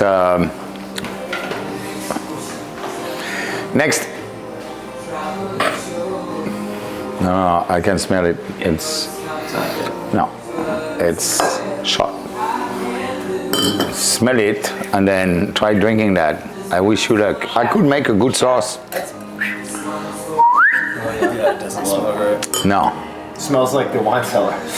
it smells like woody. Yeah. And you remember? Oh, look, she's here now. Be careful. Woody. That's what I did when I was holding that thing, but mom was not around, and then it was good to not provoke. It is drinkable, but I wouldn't go, oh my God, that's great. Look, chef, I have 3 boys. I have 4 boys. I'm used to it. I mean, It's drinkable. No, it's not. No, it's not. No. In order to make it great, you can cook it. Let's try the other one. I don't think this is going to be drinkable. Which one is this? Pour a sip. Which one is that? Chateau Aubryon. beautiful. I love it. Yes. I'd like to go back to when my father bought these. You might have even bought futures. Got the bottles. That might be a different story. No, this is acceptable. This is actually pretty good. It's true that it went flat. Yeah. This one went flat. And it's not. It's such a shame, man. These It's still bottles got were oomph. drinkable. It's still got oomph. It's not corked. It's acceptable. No, this is actually good. Yes, this is acceptable. It's really good. We love it. I guarantee you that. This one? Yes, this one was. Look, taste the difference between vinegar / cooking matter, and this is coating for a steak. So you moved back to New York. And I remember you told me you were like. So then I decided to move back to New York. Yeah. And then. You're cruising down the street on your bike, right? And you get. No. I'm cruising down the street on rollerblades. Rollerblades. That's what I. Yeah. Roller. Okay. At the time, That's what I thought, Well, but I was had, like, wait, yeah. Also, when I was in New York, before I left New York, I broke up with my girlfriend that I met at the beginning. Yep. Which is also one of the reasons why I wasn't going to stay in New York, is because things over there were a little dull, and then after hanging out with the Ramones, and then, hey, let's go. It might not be your generation, but we were getting backstage free pass to the Palladium, backstage free pass to the Limelight, and then whatever other club was happening in New York at the time in the early 90s, and we were lighting up the town like no one else. Yeah. And after a while, it was a little too much. Did some things I shouldn't have. I'm not gonna divulge any information. And then moved back to Paris, where I had some connections. Yeah. And then came back to New York, keeping the New York connections that I had that were good. And then got myself a set of rollerblades. And then cruising down Soho, East Village, West Village, back to Soho, and then I see Charles, who's there, a guy that I knew from before. He was like a runner, right? He was outside smoking Correct. a cigarette. He was smoking a joint, okay. smoking a joint and reading a book at 3:30 in the afternoon on Houston Street, you know, sitting on a public bench or sitting on something bench. And I'm like, oh, Charlie, what's going on? And then he hooked me up with Robert, who actually texted me today. Okay. This is how long the relationship is. Yeah. And then I said, hey, I'm looking for a job. Do you know anyone? He goes, well, you should call Robert. Okay, who's Robert? Let me know. He gave me his contact info, because we still don't have cell phone. Okay. Imagine that. At that time, back in 1994, we still don't have cell phones. Okay. Cell phone became a thing after 98 or something like that, 95, 96. I had OmniPoint in 95, you know what I mean? But now we're talking about 94, still don't have cell phone. So then he gave me the contact for Robert. I called him, and then now I'm working at Le Gamma and Le Gamma. And then eventually you find yourself at Windows on the World.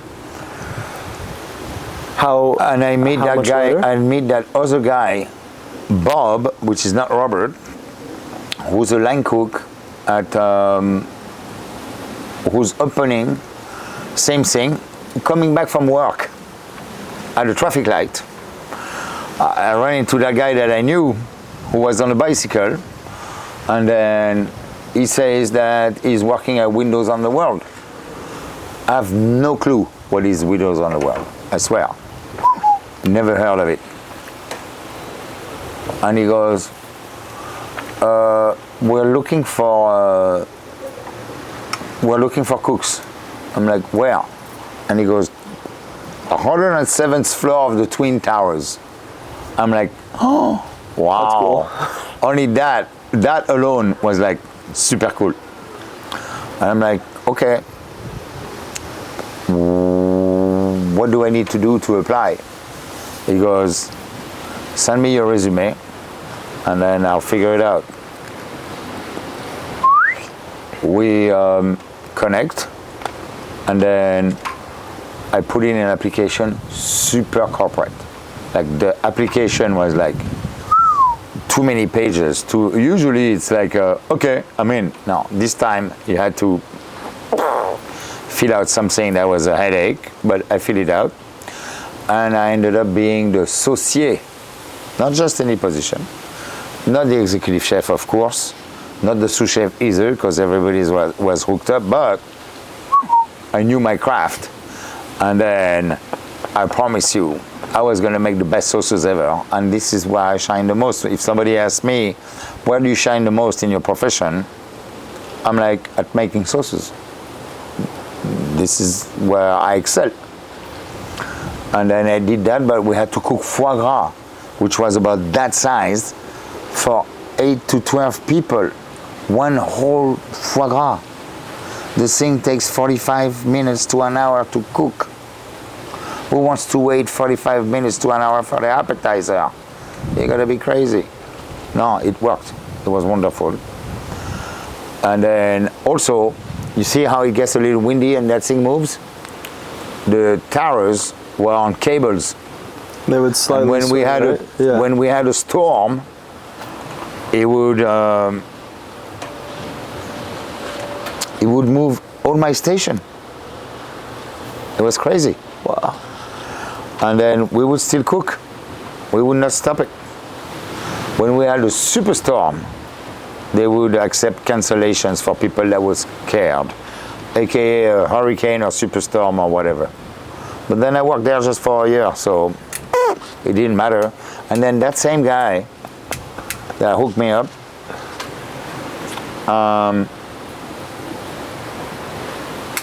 had a connection with Richard Farnab. Mark those words, because that guy is a good chef. Wiley Dufresne. I know that name. Didier Viraud, who was the chef de cuisine. Jean-Georges von Gerichten, his brother. And then he hooked me up with those people. And I was like, meh. I looked it up to find out, and I found Jojo, which was Jean-Georges, you know. I'm like, oh, yeah, this is the ramp for my career. Yeah. This is where my career is gonna go. Vroom. I didn't know that I had something up in the tank, but then I found out. And then, of course, I did the interview, got the job, quit my Windows on the World position, and went to work for Jean-Georges at 1 Central Park West. In a Trump Jean-Georges, Trump International Tower. 1 Central Park West. Only to find out that my mother-in-law, or now ex-mother-in-law, bought her office at 25 West Central Park West, the next block. So close. Yeah. So close, but yet so far. It's a different story.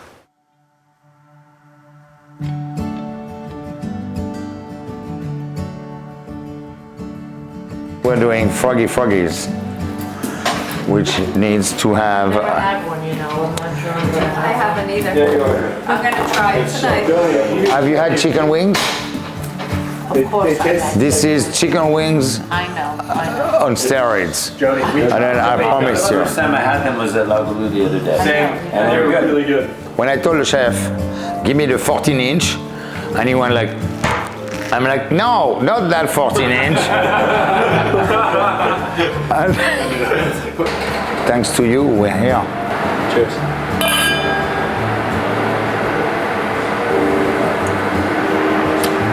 This looks like Big Me, and then the little one looks like Mini Me. Hang on, let me, let's pick that one. Well, I had long hair. Good looking. When did you, that was you? Yeah, that's me, of course that's me. Oh my God, when? Well, when that guy graduated and that guy was, Are they both tall like you? Or? well, you see my size, and then there's Mini Me and Big Me. That's why I say this guy makes me think of Big Me, Yep. and then the other one is like Mini Me. That's awesome. Good looking boys like their dad. Thank Like you. their pop. Only at the time I had long hair, and then my boss told me I should cut my hair so I could look professional. So I did. But my mom, and plus my mom, I've always had long hair. Plus my mom didn't like that I had long hair also. She was always bitching.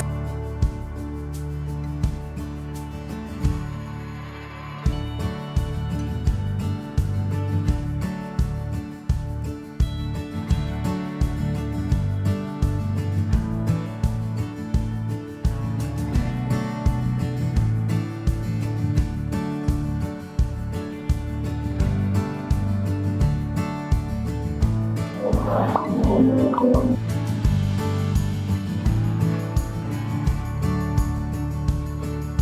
I have your grandma play? She said she was gonna play when she's. She said she was gonna play when she's smashed enough. Can we have her play before she's smashed?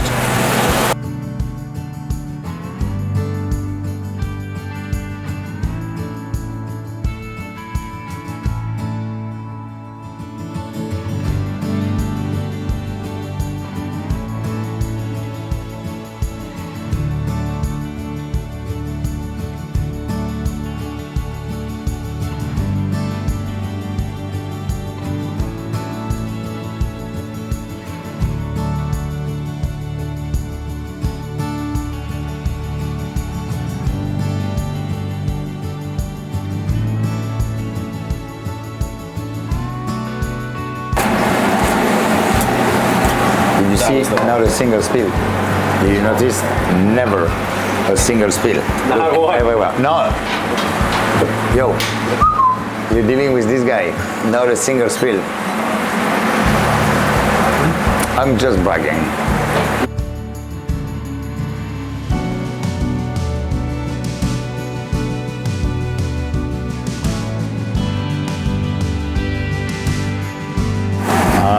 And if your grandma doesn't like frog's legs after this, I swear I resign from exercising this profession. And if she likes it, I will give her free lunch once a week until I work at La Goulée.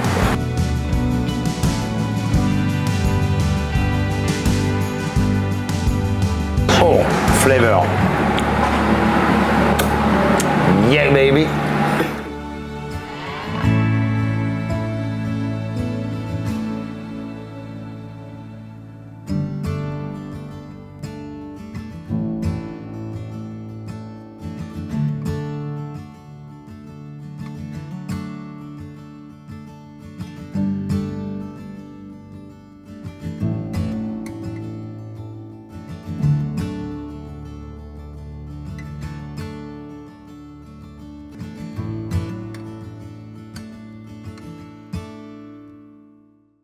So tell me about working with Jean-Georges.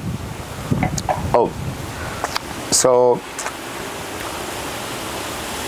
how fast should I tell you how it is to work with Jean-Georges? I can't help it but try to do an imitation of Jean-Georges. Okay. Where I can't move my lips and then I need to talk super fast. Really working with Jean-Georges was the guy that never really looked at me in any way, shape or form. I dealt more with Wally Dufresne. Okay. Or I dealt more with Didier Viraud. What were their positions? Didier Viraud was the chef de cuisine. Okay. And then I dealt more with Richard Farnab, who was the sous-chef. And then I dealt more with Wally Dufresne, who was chef de partie, aka line cook, like me, but I was training under Wally Dufresne. And what I kid you not, it was that Wally Dufresne worked with Jean-Georges prior and was so much younger than me. I'm like, I'm gonna get trained by a kid that's like half my age. Sure. The guy was so talented. He would pay attention to the details of the details when you don't know that details existed. This is what it was. We were making a box pear and bacon dish, and then at some point I sort of had it right, and Wiley was like, nope, you missed it. How did I miss it? It was a 2 millimeter difference on the size of the dish. And then it was not acceptable to his standards. And then Jean-Georges never found out about that because he has a crew that is as anal and straight as I am. Because really, this is who I am. And I needed someone to put me back on my rails and then to make me super slick. There we go. So that's how it was to work with Jean-Georges. And also we had a dish with a the frog's legs that when my parents came, because of course my parents are following me into what I do in my craft, and then my mom went like, oh, this is the best frogs I ever had. I'm gonna duplicate that dish tonight. Thank you very much. I have them in the box.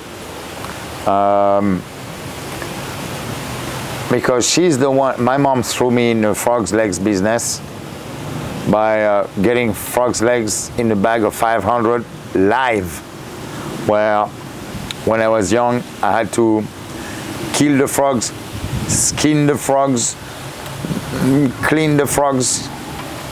It was tough. But then when I went to Jean-Georges and we were having it in a light broth, I went like, oh, that worked for that. And then my mom said, it's the best frog she ever had. I'm like, oh, all those efforts for that. So that's how it was. And then I think Jean-Georges has a very, very good support with his brother also, who's the Maître D / sommelier and all that. And then working there was a great experience. And then off camera, I wasn't getting paid a lot. Okay. But the thing that helped me work there is that all the executive chef position I had before that, I was making so much money So you had a little to. that I had a pillow and something to. I was able to afford what I would have wanted when I was 18 years old or so. Yeah. After I did that, I got another opportunity to go back to executive chefing, which it goes from $300 a week to $3,000 a week. You know what I mean? And then I went like, okay, so I'll quit that job. I'll keep that on my resume. I'll keep in touch with everybody, and then make it happen. And I did. And then you end up starting NewYorkPrivateParty.com. Oh, I did that, Right. which was very, very, very successful. Out of a Your own kitchen. catering company. Yeah, little catering company. Out of a friend that had a remote kitchen in Queens, you know. 3 days a week. 3 days a week, nice life, prep what you can, do what you want, throw out some parties, and then charge them for birthday, weddings, bar mitzvah, graduation, name it. And then this is what people are looking for. And this was a very, very, very lucrative business. This is the first time you really went off on your own, like you're On my building own, this yourself. absolutely, yes.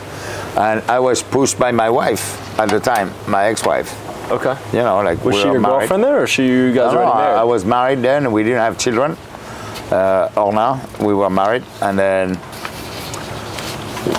she's the one that made it happen.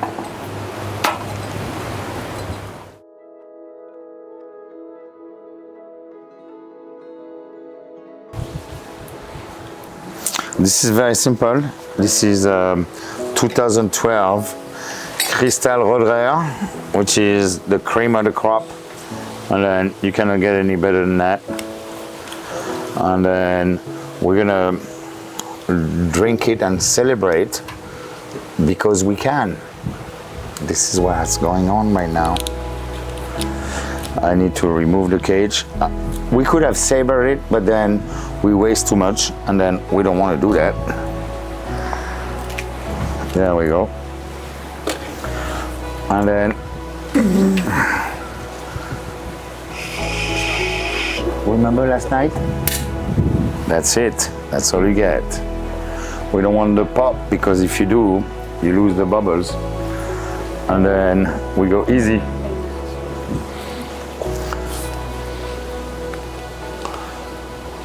One Mississippi, 2 Mississippi, 3 Mississippi, and so on. So like this, we can all share. This is something that's very rare, We don't get that a lot. So 2012, quite a few years, isn't it, to be stuck in a bottle. Those bubbles have been waiting to speak to you since then. I promise you're gonna have great dreams by consuming this. Yes or no? Oui, chef. Who else? Who else did I miss? This one. And then you can take a picture of who does that. No one. I promise you, no one in the world will have that shot. Good.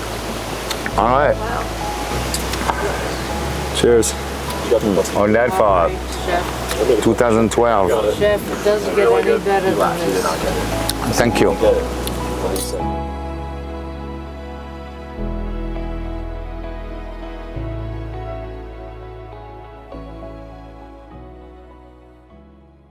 All of a sudden, you end up applying to Le Halles, right?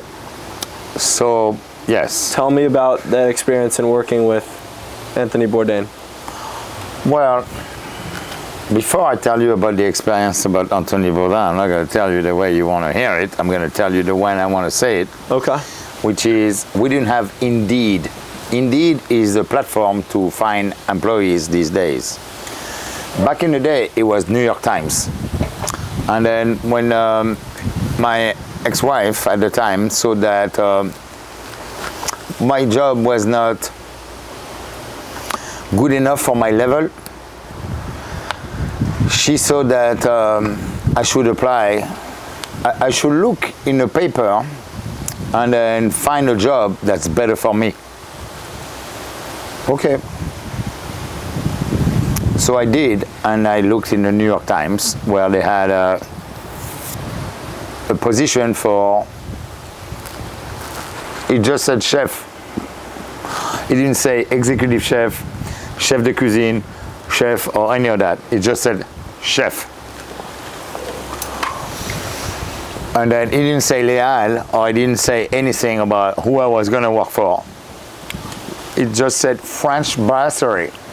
I'm like, oh, chef, French brasserie, this guy. So then I applied, and then I set up an interview, and then my first interview was one of the partners. Tony was not available at the time.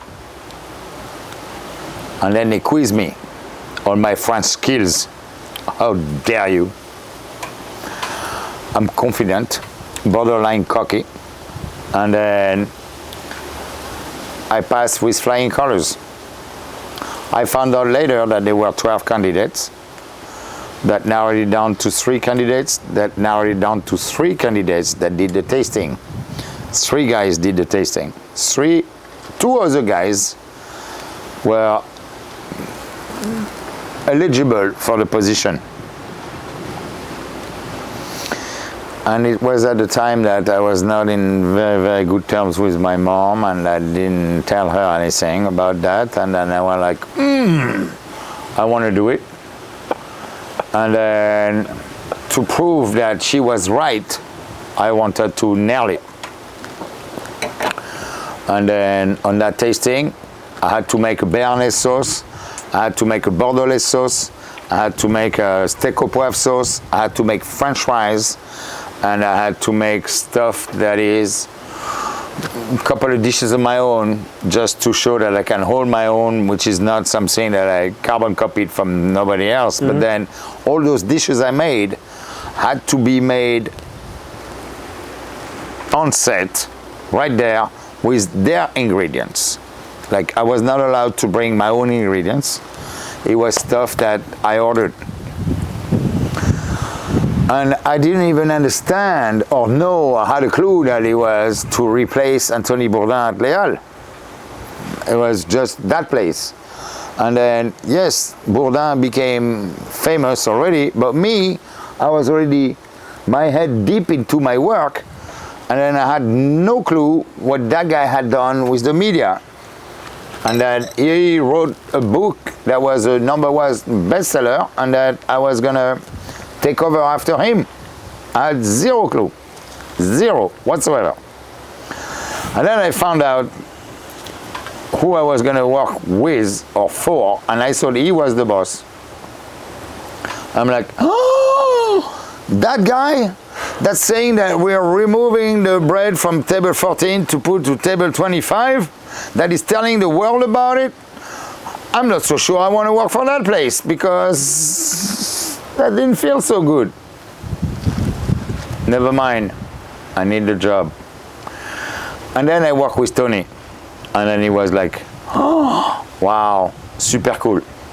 The guy was already above and beyond in maturity, way beyond me and above, where me, in my level, it was just everything we do in the kitchen is hush hush. You know what is hush hush, Jack? Like, you don't tell the pastry chef what is your secret to the peppercorn sauce.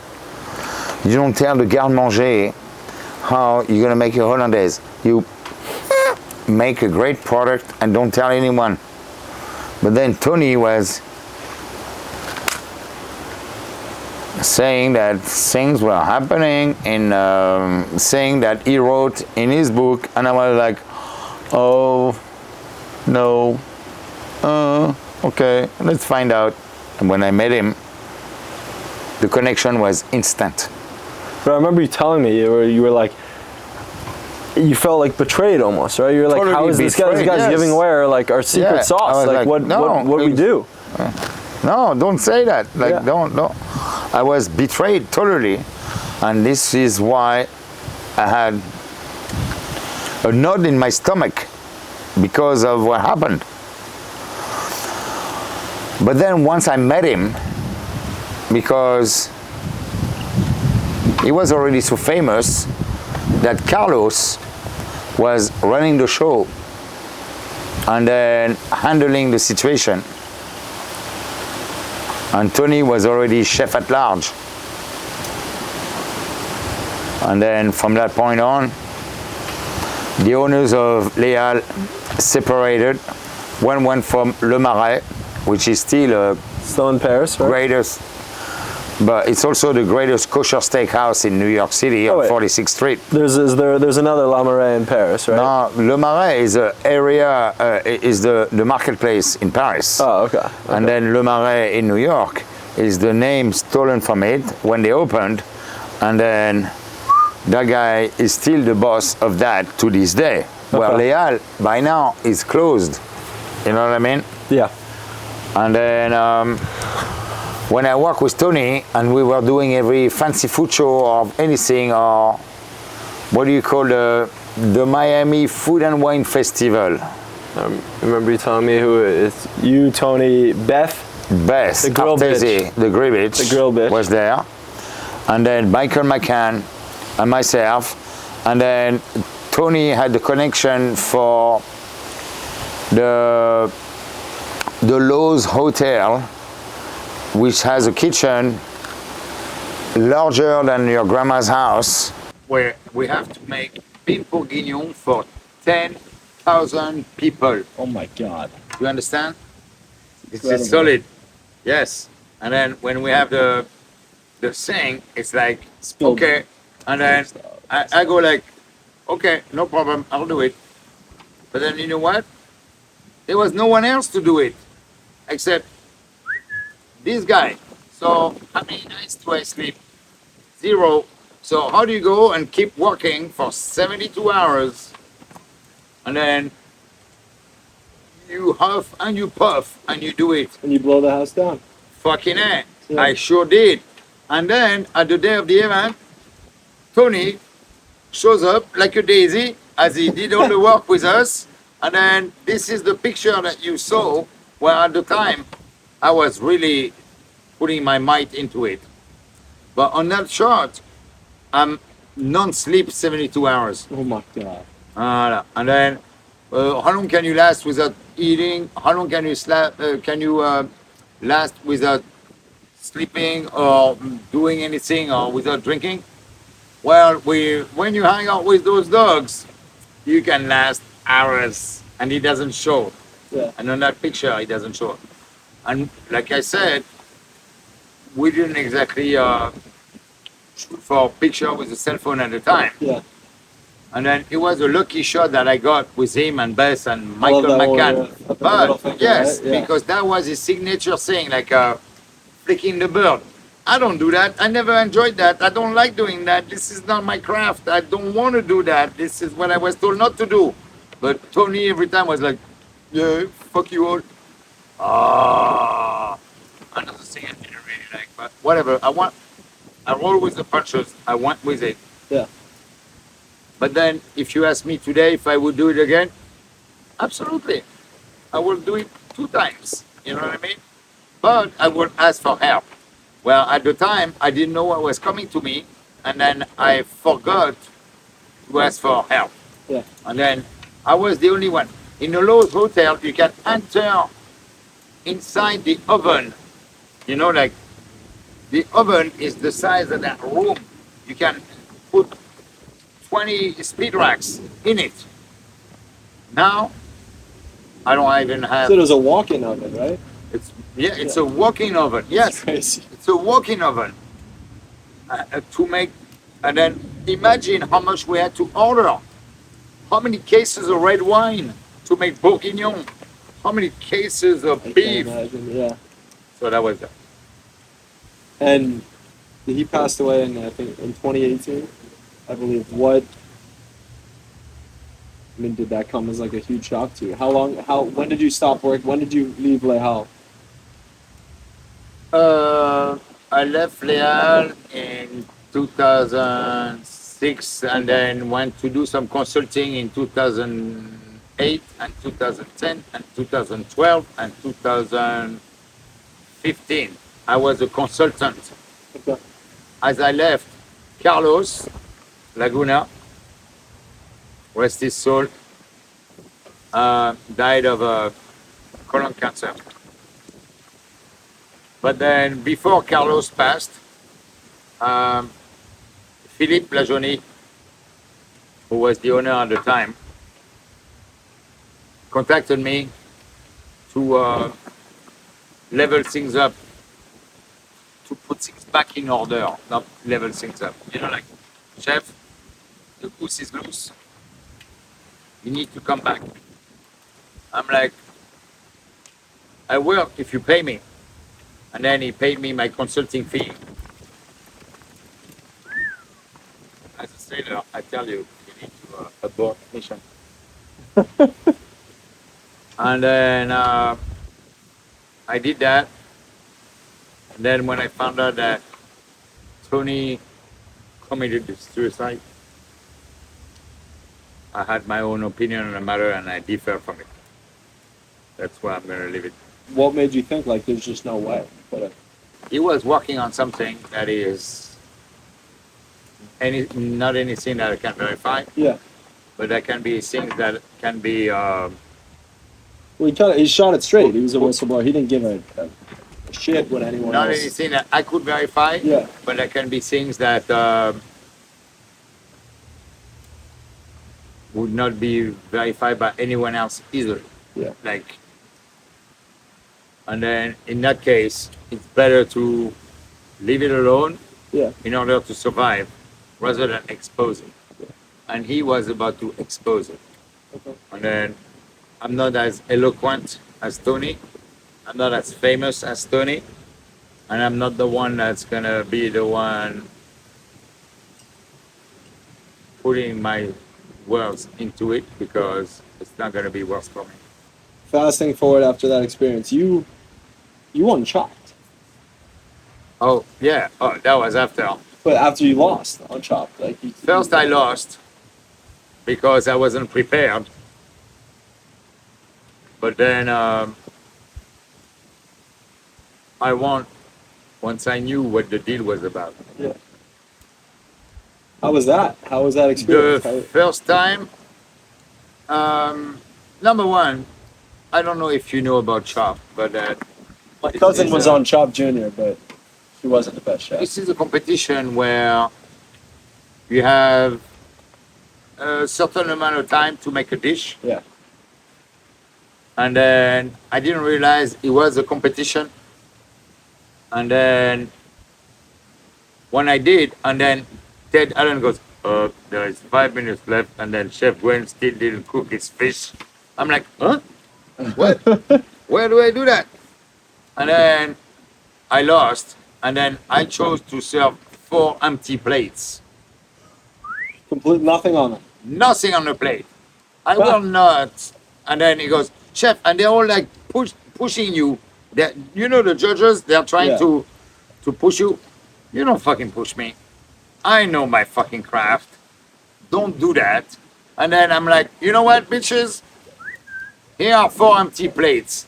Deal with it. So then I served 4 empty plates. But then the judges didn't like it, but the producers love that integrity. Yeah. And this is exactly what we've been talking about since the beginning of the interview. Yeah. The integrity. And then, of course, a redemption show came where I needed to have votes from my friends and everything. So, yes, I got back on there. And now I'm at home with the camera on a tripod, filming myself at 1 o'clock in the morning coming back from work because my kids went to, well, it was not called Publix at the time in Brooklyn, it was called Medfood.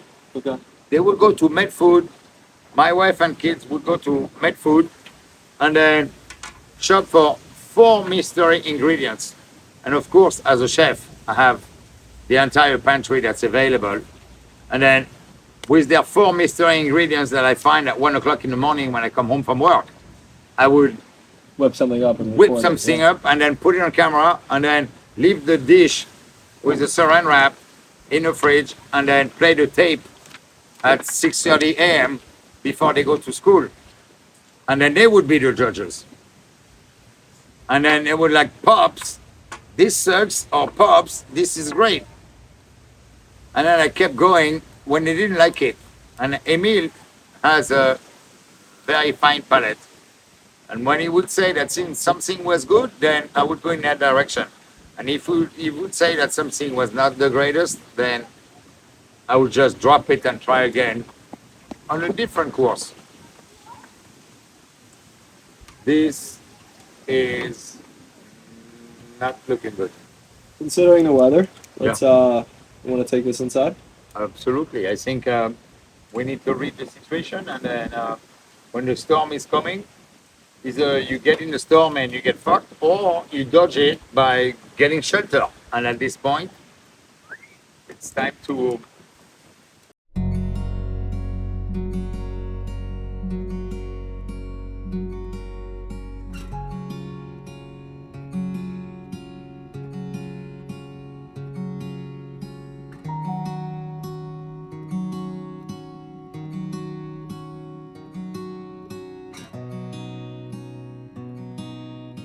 Chef, you want me to speak in a microphone?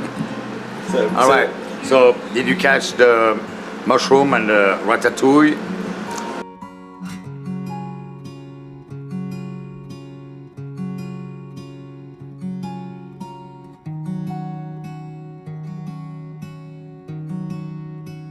I didn't dump it because the water's on the bottom. All the vitamins and minerals are there, but you don't want moisture in your butter.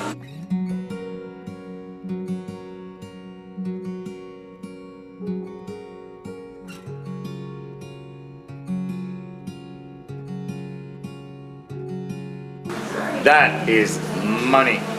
That is sauteed string beans with garlic, shallots, salt, pepper, and extra love.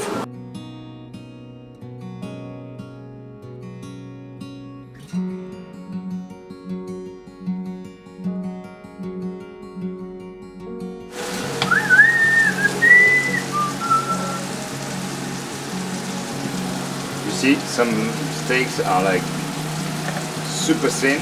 Yeah. Some are super thick. And those are drop of string beans on the floor. Almost. There we go. This is hot and buzzed. This is ready. And now we're going grilling.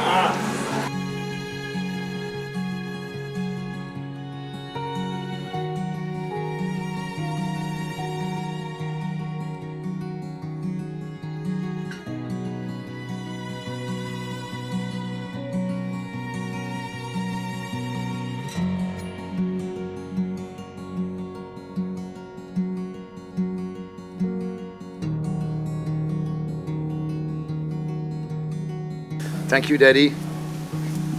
I love you long time. No, I got this shit. Cheers.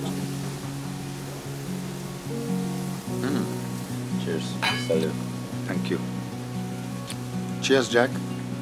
Thank you for making this Cheers, happen. Jack. Oh, is that your pool? Damn, I should have come with my bathing suit. Next time I will. Don't worry. I got it.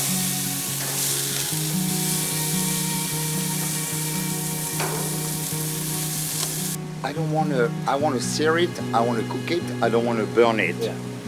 I want you guys to have a good experience because the sauce I made is so phenomenal that if I burn the living crap out of that and I become an American steakhouse, then you will miss out on the French sauce. Yeah. No, my French sauce back there is tip top. Meanwhile, the meat is tip top. Christmas steak? Definitely yes. 100%. Really? Yeah. Whether it's going to be gas grill or charcoal grill or let's go in the woods and then chop up a coconut tree and grill or whatever. Yes, definitely my best, my favorite ways of enjoying grilling steak. Yes, to answer your question, 100%.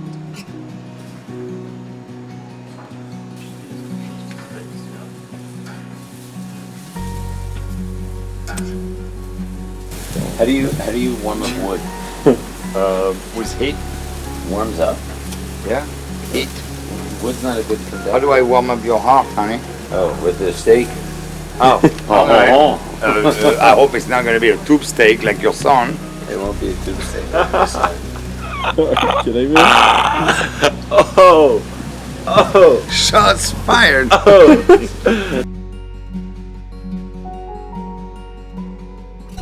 How do you get that? I mean, I need a thermometer these days. By the touch. So this is 130, this is 125, this is 130, this is 130, this is 125, this is 125, this is 120, this is 130. Ready? Do me a favor. I'll close and I'll leave it on Close for a it minute. and You let in me case know. some people like to cut some more. Plus, can someone carry my glass of red wine? That was just poured for me. Great. I'm gonna slice it here at the table. I'm gonna take Jack's spot. I'm gonna slice it for everybody. There we go. Who else? Gramps, what time do you like? Rare, medium rare? Rare is okay? Yeah, rare. Oh, so then let me put you on the map and then we're gonna go dancing in a minute. There we go. Honey, if only you knew. There's no blood left on that and no blood left between us. She doesn't need to eat more.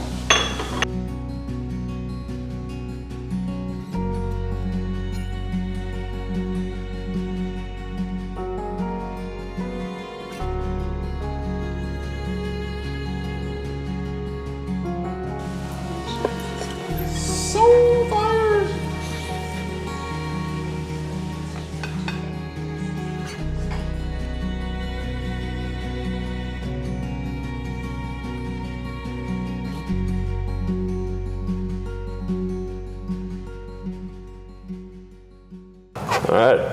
Wonderful dinner, chef. Welcome back to the show. Oh, thank you. Thanks for having me. So glad I was out there. Of course. By the way, on that 4-4, 5-1, everything 2-1, I played that thing. Oh, you play with the video? I play with the cube. We'll play with the cube. This is not the cube. This is called the video. Vilo? Vido, V-I-D-O. V-I-D-O, okay. Yes, this is money. All right, start on playing money? 64. Yeah, we'll do it $2 a point. $2 a point. Yeah, $2 a point. Perfect. So All right right. now, We'll start on it's 64. not on 64 now. We start at 2. We start at 0 actually until we put it in the middle, and then it doesn't count. So starting at $4 a game, or So right now we're at 2 for the game, and it's right here. all right. So tell me, what is your favorite cuisine to cook? French. French. Take it that, but you said you can do everything. You said you can. You said can favorite. Cook. Yeah. All right. Okay. True. But you can cook a lot, right? You said you can make a mean, what did you say, quote unquote, pad thai that could knock my socks off. Correct. And when you hire a cook, what are you looking for? Integrity. No can do. This is illegal. Oh, by the way, do you accept 2? Huh? Yes? No, you keep it here.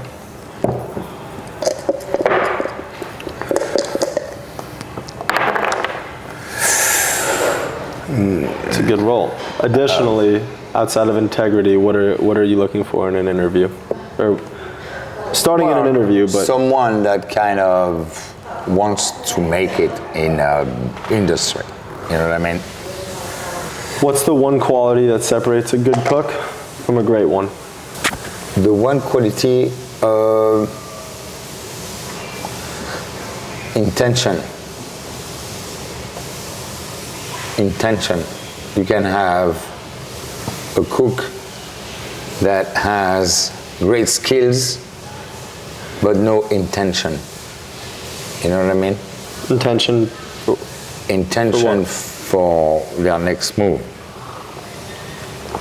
Just like you right now. Yep. 3-4. So we discussed earlier, you went on Chopped initially. I got demolished. And you got demolished.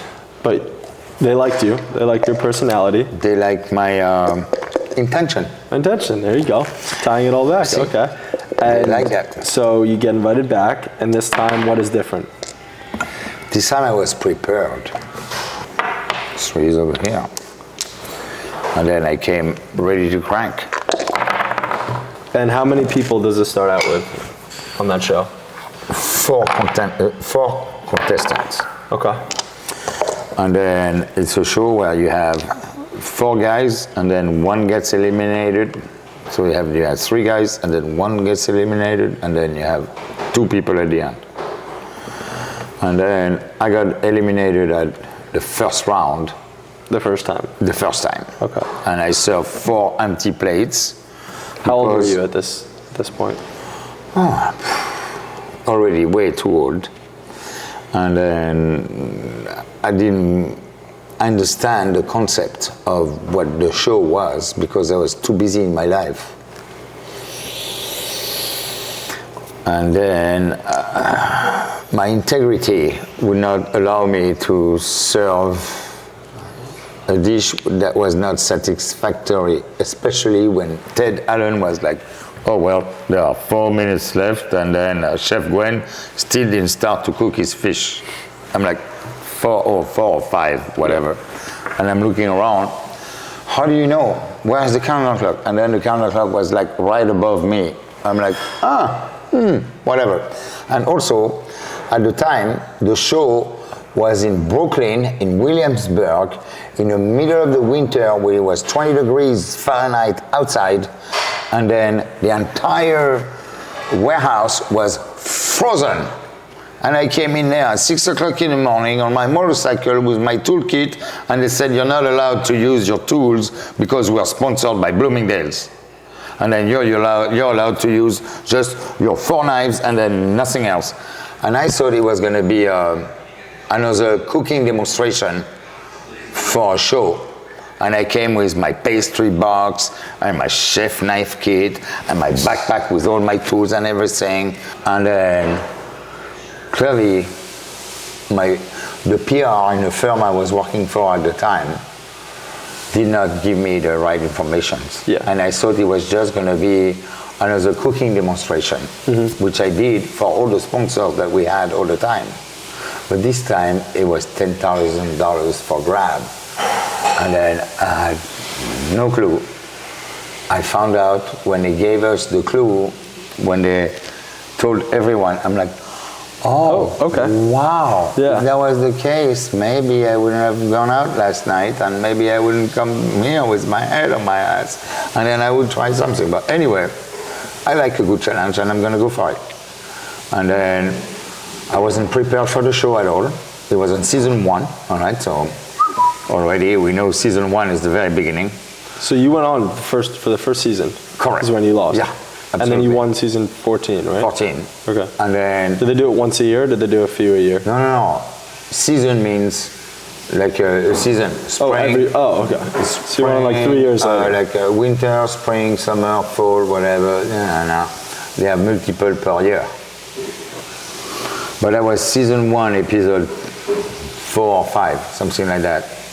And then I had no clue what that show didn't even exist yet. They were still testing to find out if they could get guys like me. Yeah. Which I failed royally. And then I moved on. And then I severed my spine with a motorcycle accident, working for the same company that sponsored me for that show. No bueno. And then you come back and crush it. And then I came back, I crushed it, but then I lost my leg. For the second time I'm on Chopped. But now I'm a true Chopped champion because from the medical language, when you're chopped is when they cut your limb. Oh, I got that. I'm a true Chopped champion. Not only I won it, but on top of that, I lost a limb out of it. Now, do I want to go again? Am I superstitious? Do I care? How did I go there and win it? I went there, I won it. But then I didn't win it by myself. I won it from having my wife at the time and my children going to make food, to put a mystery basket in the fridge, and then for me to practice. Well, I had a tripod, and then I would hit the stove clock and say 20 minutes to make that dish of whatever they put in the fridge. And then we would watch the tape the next day and they would be the judges. And we kept practicing like this. That's awesome. Plus, I went on YouTube and watched every single episode that they could have. Yeah. Including chicken in a can. Like, oh God. what kind of food is that? But I mean, food. on that show, they come up with food that is like ugly. Yeah. You know, like the ugliest thing. And I saw all of it. And now I was prepared. And now I wasn't going to give them a main course for appetizer, because what I tried to make the first time when I wasn't satisfied with my dish was I was trying to make a main course dish. Not really understanding I needed to make an appetizer. Now I was going to make an appetizer. Now I was going to give them a main course, and now I was going to rock the world on showing my craft on pastries, because this is where I shine the most. And then when that guy served some vomit, I had no scruples saying that, oh, this looks like vomit. Plus, he forgot an ingredient. And I was telling the producers, when I wasn't telling the producers directly, because we're mic'd up kind of like now, and then we are allowed to take a break, and then they let you stay on the mic or off the mic. And I said, no. Let me keep the mic on. And then when you keep the mic on, the entire crew on the whole floor, all 50 people are listening to what you're saying. And then I'm going like, who does number 2 work for? And I'm out there doing it, playing a Mike Myers into this thing, And then that guy, who's my competitor, is cracking up like I am. And then we're both coming out of the bathroom, exploding, laughing. Well, we didn't go take a dump or anything like that. We were just laughing. And then we were going like, okay, what's the next step? This is what we did. And then we found out what we were supposed to do after we were allowed a break. But I already knew that he passed, but then on his first or second dish, he omitted an ingredient, and then his presentation was like, nah.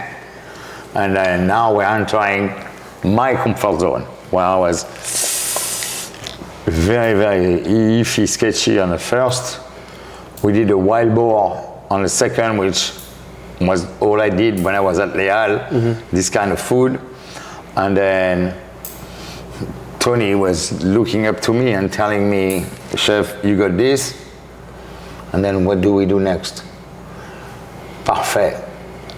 Parfait in France means perfect. You know what I mean? When you make a parfait, you have to make it perfect. And that was my pun on what I did. Sometimes you have to lose in order to win. Well, today I'm gonna win. All right? We'll see about that. Buddy, well, here is 6 and here is 1.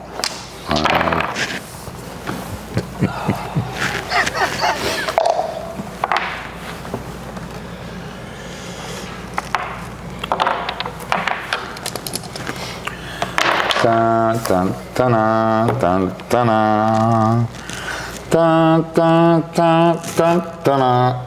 3 and 2. Do you know Star Wars? I do know Star Wars. That is the theme. Where is the Dark Force? Who is your father? No good.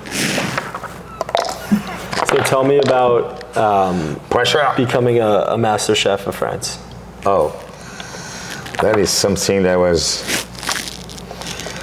up and coming for a long time. And then my mom has always told me that I had what it took to make it. And then maybe maybe if I wanted to put a little effort into it, I could go out there and do it.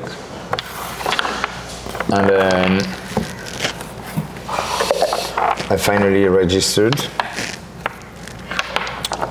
and they quizzed me, and they asked me for my background. They asked me for the culinary I went to, the certificate I got, and everything of everything. It was really like gruesome. And they quizzed me, and they came to La Goulue, you know, like here in Palm Beach. And I'm going like, oh wow. And then that worked out. How long does that process take? A little over a year. Okay. A year and some dust. And at the same time, you were at the Miami Marino Culinary Institute. Correct, yes. Okay, teaching. I was teaching at Marino, and I was executive chef at La Goulue, meaning I was super busy, multitasking. You were living in Miami. I was living in Miami, and then working as executive chef at La Goulue, and then traveling left and right, up and down, and doing it. And eventually, it paid off. How long were you teaching? For about a year and a half. Okay. Until it was too busy at La Goulue. Like La Goulue business picked up so much. That opened in 2020, correct? Correct. But then I was too busy. Yeah. And I couldn't do both. I was too tired. I had 0 day off whatsoever, because my day off, I was at the same, and they was the same at the time I was there. And then when we opened La Goulue at the beginning, we were not open for lunch. So it was kind of good. But then La Goulue opened for brunch, Saturday, Sunday, and then La Goulue opened for lunch And then La Goulou's stayed open 7 days a week. Again, 2 and 1. 1 and 2. When a guest leaves your restaurant, what do you want them to feel other than just assuming being full? Satisfied, not full but fulfilled, you know, if you can play on the words. I want them to have I want them to be satisfied. I don't want them to be full. Actually, if somebody leaves the restaurant when they're full,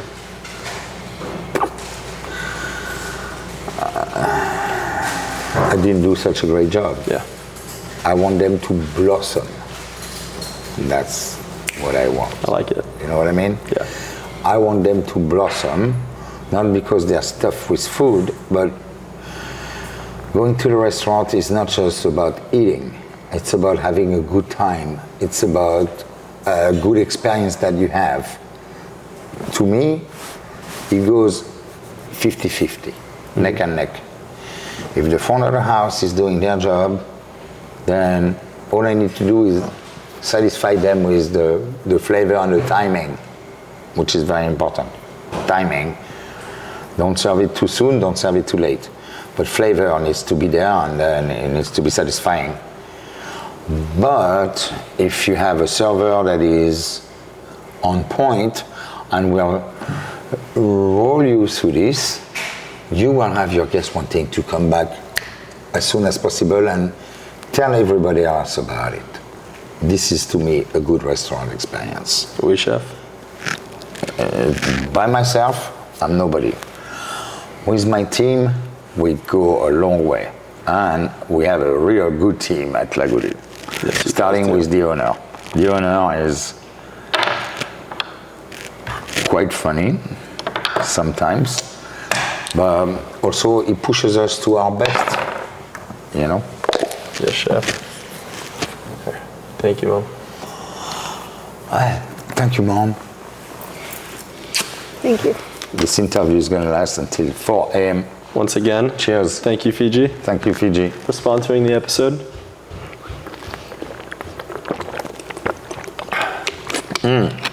My favorite water, by the way. What does yours now say on the back? Mine says natural electrolytes. Mine says artesian. There you go. So, It's artisanal water. absolutely.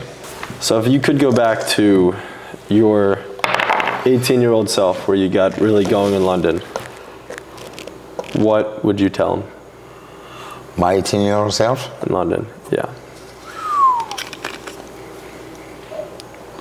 That's putting me on the spot, but I have the answer to your question. I would tell my 18-year-old self that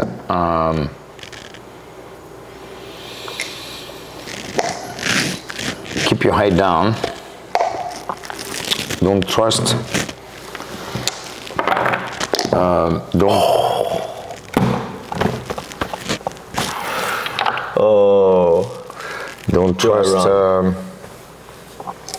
Don't trust strangers.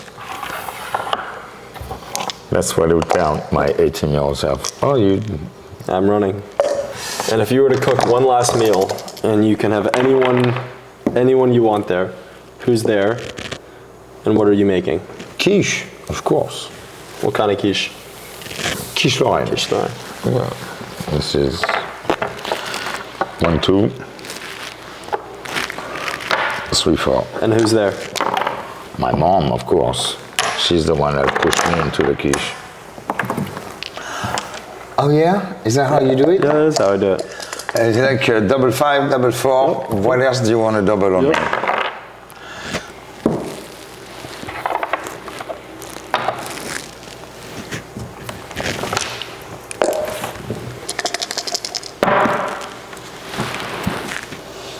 The 4. You gonna take it? I'll take the 4. If you could go back in time, and did you ever get to meet your great grandmother, who wrote that book? No, I did not. and you could have a conversation with her, what would you tell her? What would you want to talk to her about? I want to ask her, how did she manage to figure everything out without a thermostat, without a thermometer, and then just with charcoal, and then wood that happens? That's what I would ask. What kind of legacy do you want to leave behind?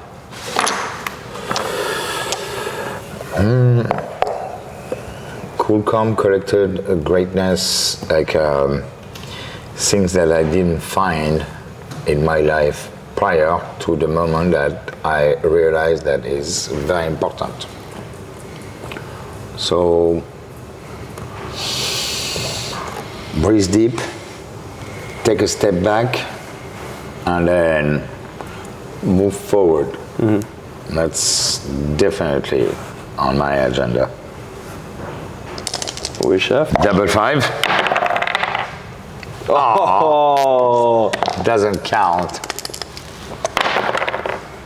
Oh. looks like you need double fours and above to. Double fours. Oh.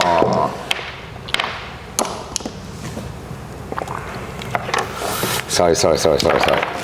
Well, chef, it has been an absolute pleasure. You beat my interviewing you, cooking with you, and beating your ass in backgammon. Thank you. Thank you for coming on the show. At my own game. Thank you for coming on the show. Well, I look forward to many more. thank you for being on that show. Let's do many more. I love it. We'll see you soon. It's a nightcap. It's night. Thank you, Fiji, for Thank you, Fiji, for sponsoring sponsoring the us. episode. To many more. And then we'll be more because Cheers. there's so much more to say.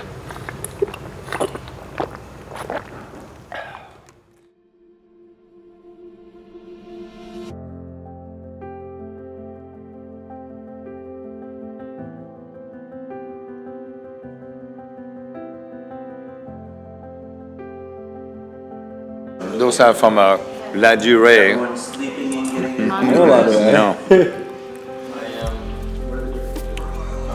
Well, you have a lemon, chestnut, chocolate, orange, chocolate, and white chocolate.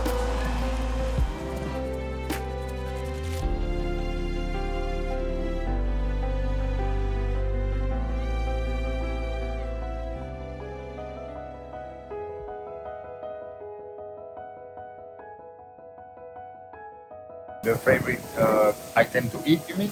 Yeah. Yes, of course. What is it? The thing I eat every day.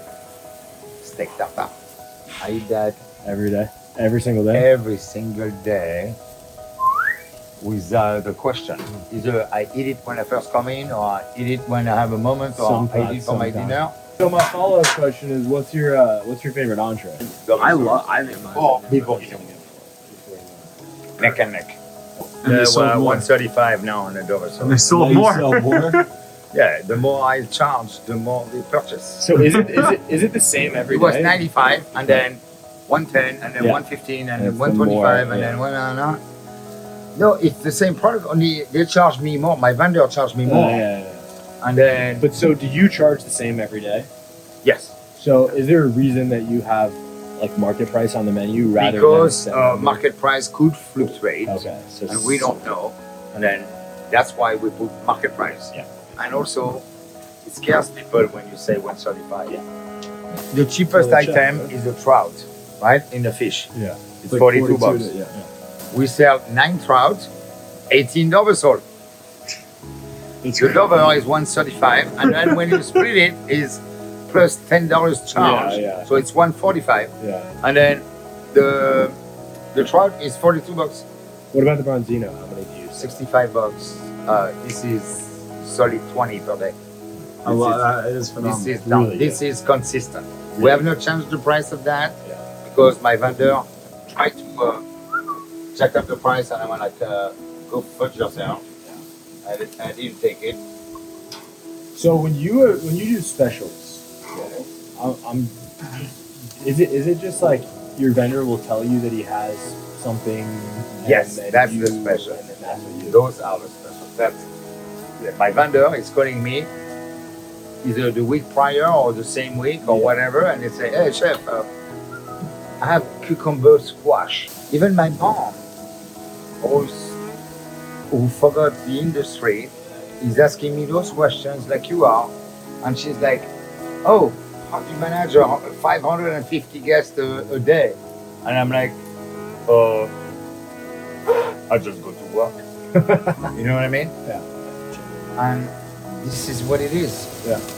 I don't invent the story. Yeah. I deal with consequences, and most of the time it's exposed by what's coming from front of the house. Well, I'm out there trying to satisfy the guest to the best of my knowledge. This is what I'm doing. Yeah. Everybody knows how to eat their meat. Yes. This is why you guys are doing so well. I swear. I have so many guests. They want medium, medium plus, medium well. What the fuck is medium plus? Like, I don't That's have room crazy. for medium plus. And my server comes, chef, they don't want it medium well, but they want it more than medium. I'm like, don't you order it medium rare and shut up. And then here, I put this one here. This one's not gonna be too much cooked. I'm already doing that. And by the way, this barbecue is tip top. And then, yes, it was hot when I got it. And then the moment that I opened it, it got cold. But then I dyed